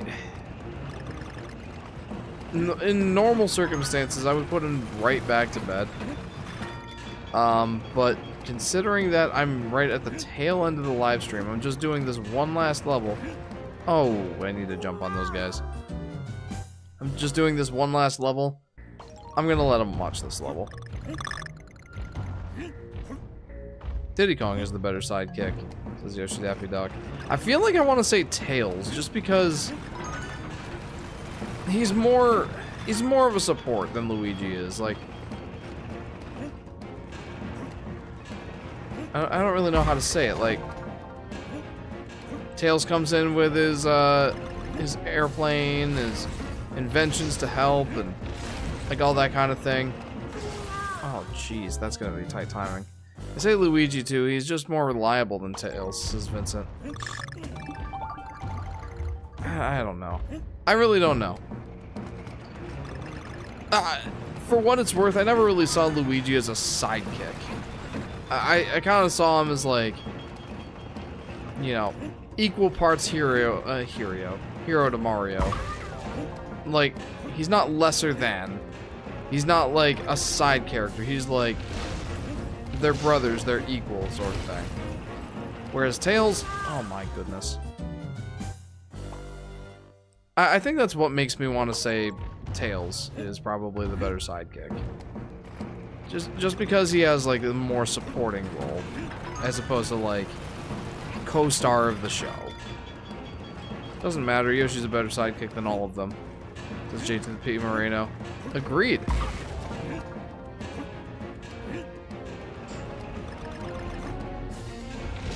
Okay. Oh, come on. Oh, come on! So you're saying Luigi is a co-star, says Yoshi Daffy Duck. Yes. I do think that. I should go grab those bananas. It takes all of 3 seconds.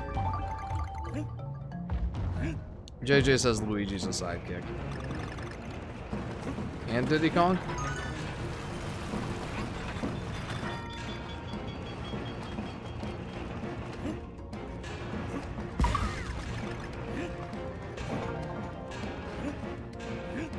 I see.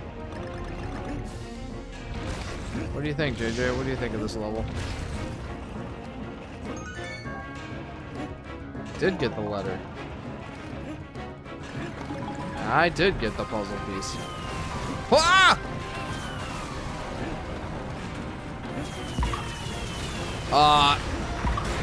That seemed like an excessive number of bombs. Oh, oh, I missed a secret. I'll probably end up losing a life here anyway. Nope. Alright, you know what? We're just... Is DK a gorilla or a monkey? Or is it the same thing? I'm just too dumb. It says Heloy. Monkeys are definitely different than gorillas. Isn't DK an ape? Gorillas are large apes with no tails. Monkeys are small with tails. Both are primates, but are still different, says JP. Yeah, there's not a lot of characters in this game, but just Donkey Kong and Diddy Kong.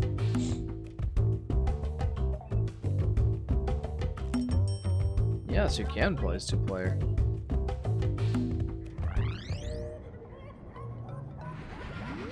Yep, just 2-player, bud.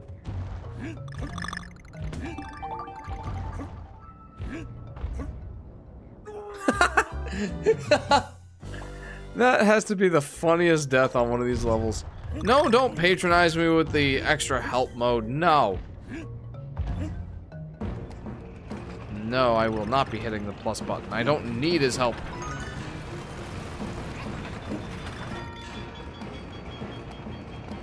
I don't want his help, JJ. I can do it myself.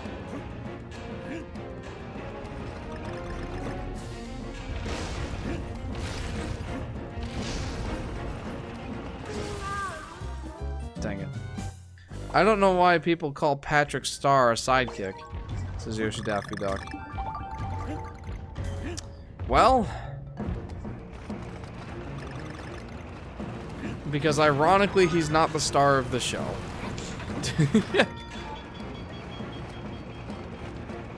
No, Princess Peach isn't a sidekick. What?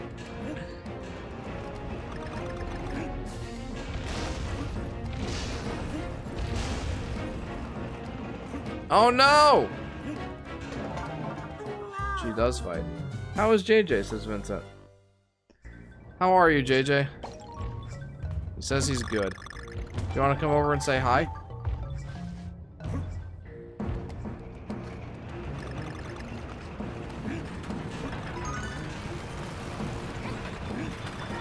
He says he doesn't want to say hi because he's wearing pajamas.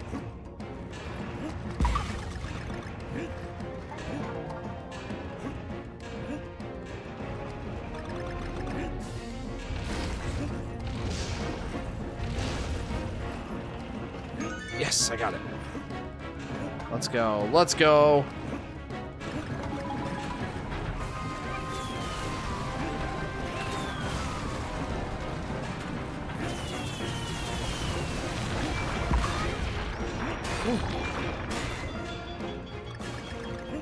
There we go. There we go. Now I can get to the checkpoint. Yeah, let's go.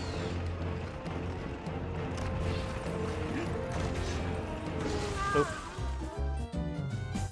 Peach isn't a sidekick. She's a pest, says Vincent. She's not a pest. She's just the damsel in distress most games. You said squawk.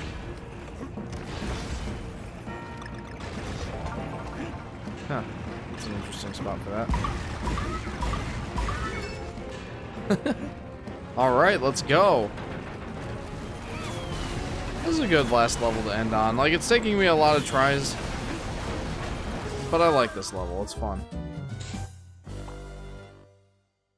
Sidekick is usually labeled as the second most important guy, says JP. That's true. Yeah, when I hear sidekick, I normally think, like, support character. Again, I guess that's why, like, I hadn't really thought of Luigi as being a sidekick. Mario, help me. I've been kidnapped for the 47th time this month. Jeepers, that's impressive. That's more than once a day. That's like 3 times every 2 days. Wow. Mario plot in a nutshell, says Vincent. Yeah, pretty much. To be fair, Peach hasn't been kidnapped in a long time. Solid point. When was the last time? Well, Mario Odyssey, technically. So that's not that long ago. It was 7 years ago.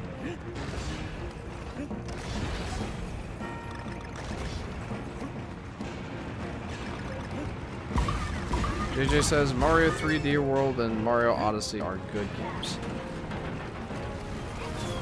Luigi's an associate.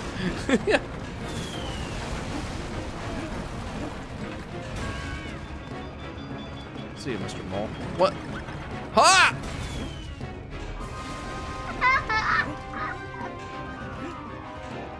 Oh, hello. Oh my. Okay, this is a bit wild. Hang on, but I can't look yet.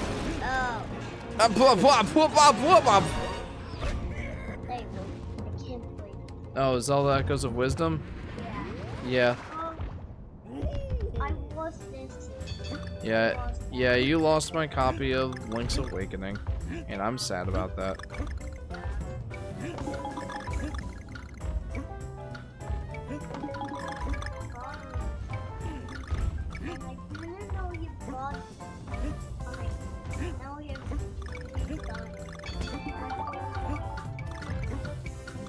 Oh no.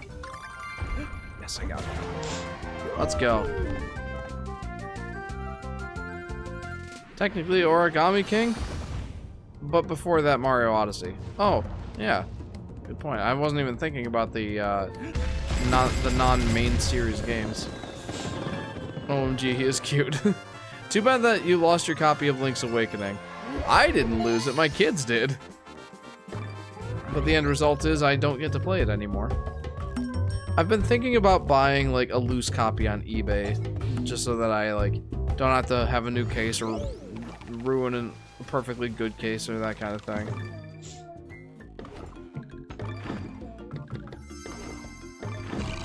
I'm gonna go ahead and buy a few more Splocks.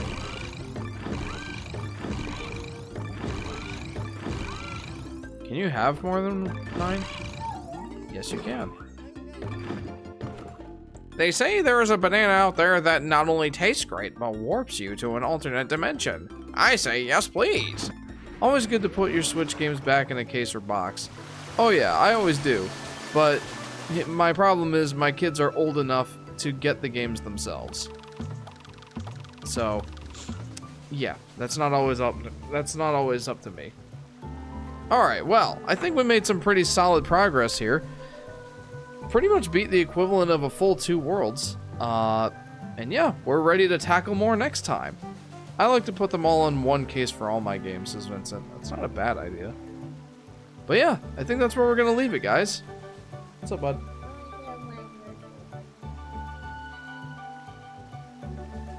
My birthday's gonna be in 2 more weeks.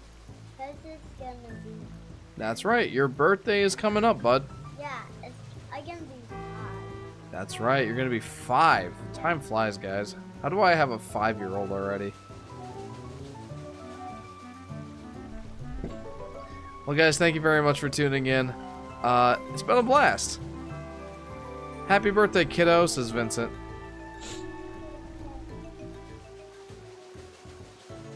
Oh, bud, not tonight. All right, he wants to show you his tablet game. Yeah, Yeah, he's got a Sonic game, one of the auto runners.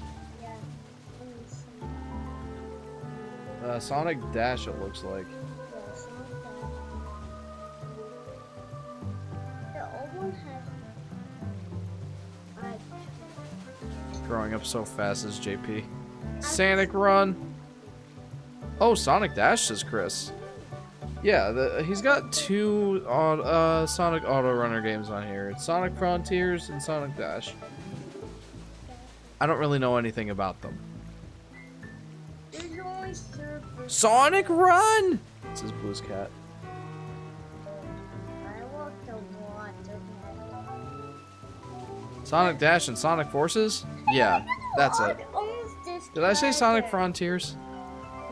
I meant Sonic Forces. You were Sonic first. Yeah, there's no Sonic Frontier on phone. Yeah, that makes sense. It's a very ambitious game. Yeah, it was called Sonic. Did I seriously forget to record my footage for this game? Daddy, buddy, Well, what do you want to show us, bud? I'm gonna put up there. He's got a lot of characters, he says. Yep, but it didn't work. Can't believe I forgot to record my footage for this game. Oh well. Donkey Kong. W stream, okay? I won't get Heck yeah. I can't go walk. Yeah. Alright, well, I guess that's where we're going to leave it for tonight, guys. So, thank you very much for tuning in. If you haven't already, feel free to like and subscribe. Hit that bell icon so you'll be notified whenever I go live or post a video. We make the Minecraft video. And also like this. That tablet's going to fall, bud. Okay, I'll swipe this one. No! Like that. Yeah, you had a lot of fun making a Mario Kart video earlier. Yeah, I was so. Great stream. Can't wait for next time. Is Discord fixed? I honestly, like, I tested it out. No, bud. It's not time to be crazy. It's gonna be time to go back to bed. Honestly, like, I tried testing out the link. Okay, go ahead, bud. I tested it on, like, an unlocked account or something like that. Or, no, I tested it with my other account. And, it seemed to work just fine. I'm not really sure... I'm not really sure why it wasn't working for you. Maybe try again? I don't know. It keeps saying it's expired. I don't know why it's doing that. Maybe it's me, says Vincent. Probably. What, bud? I know, I heard you. Anyway, yeah, feel free to join the Discord if you can. I don't want this to stay like me when I make it. Alright, I gotta wrap this up. Guys, thanks for tuning in. And hopefully we'll see you next time. Next stream, guys, by the way, will probably not be,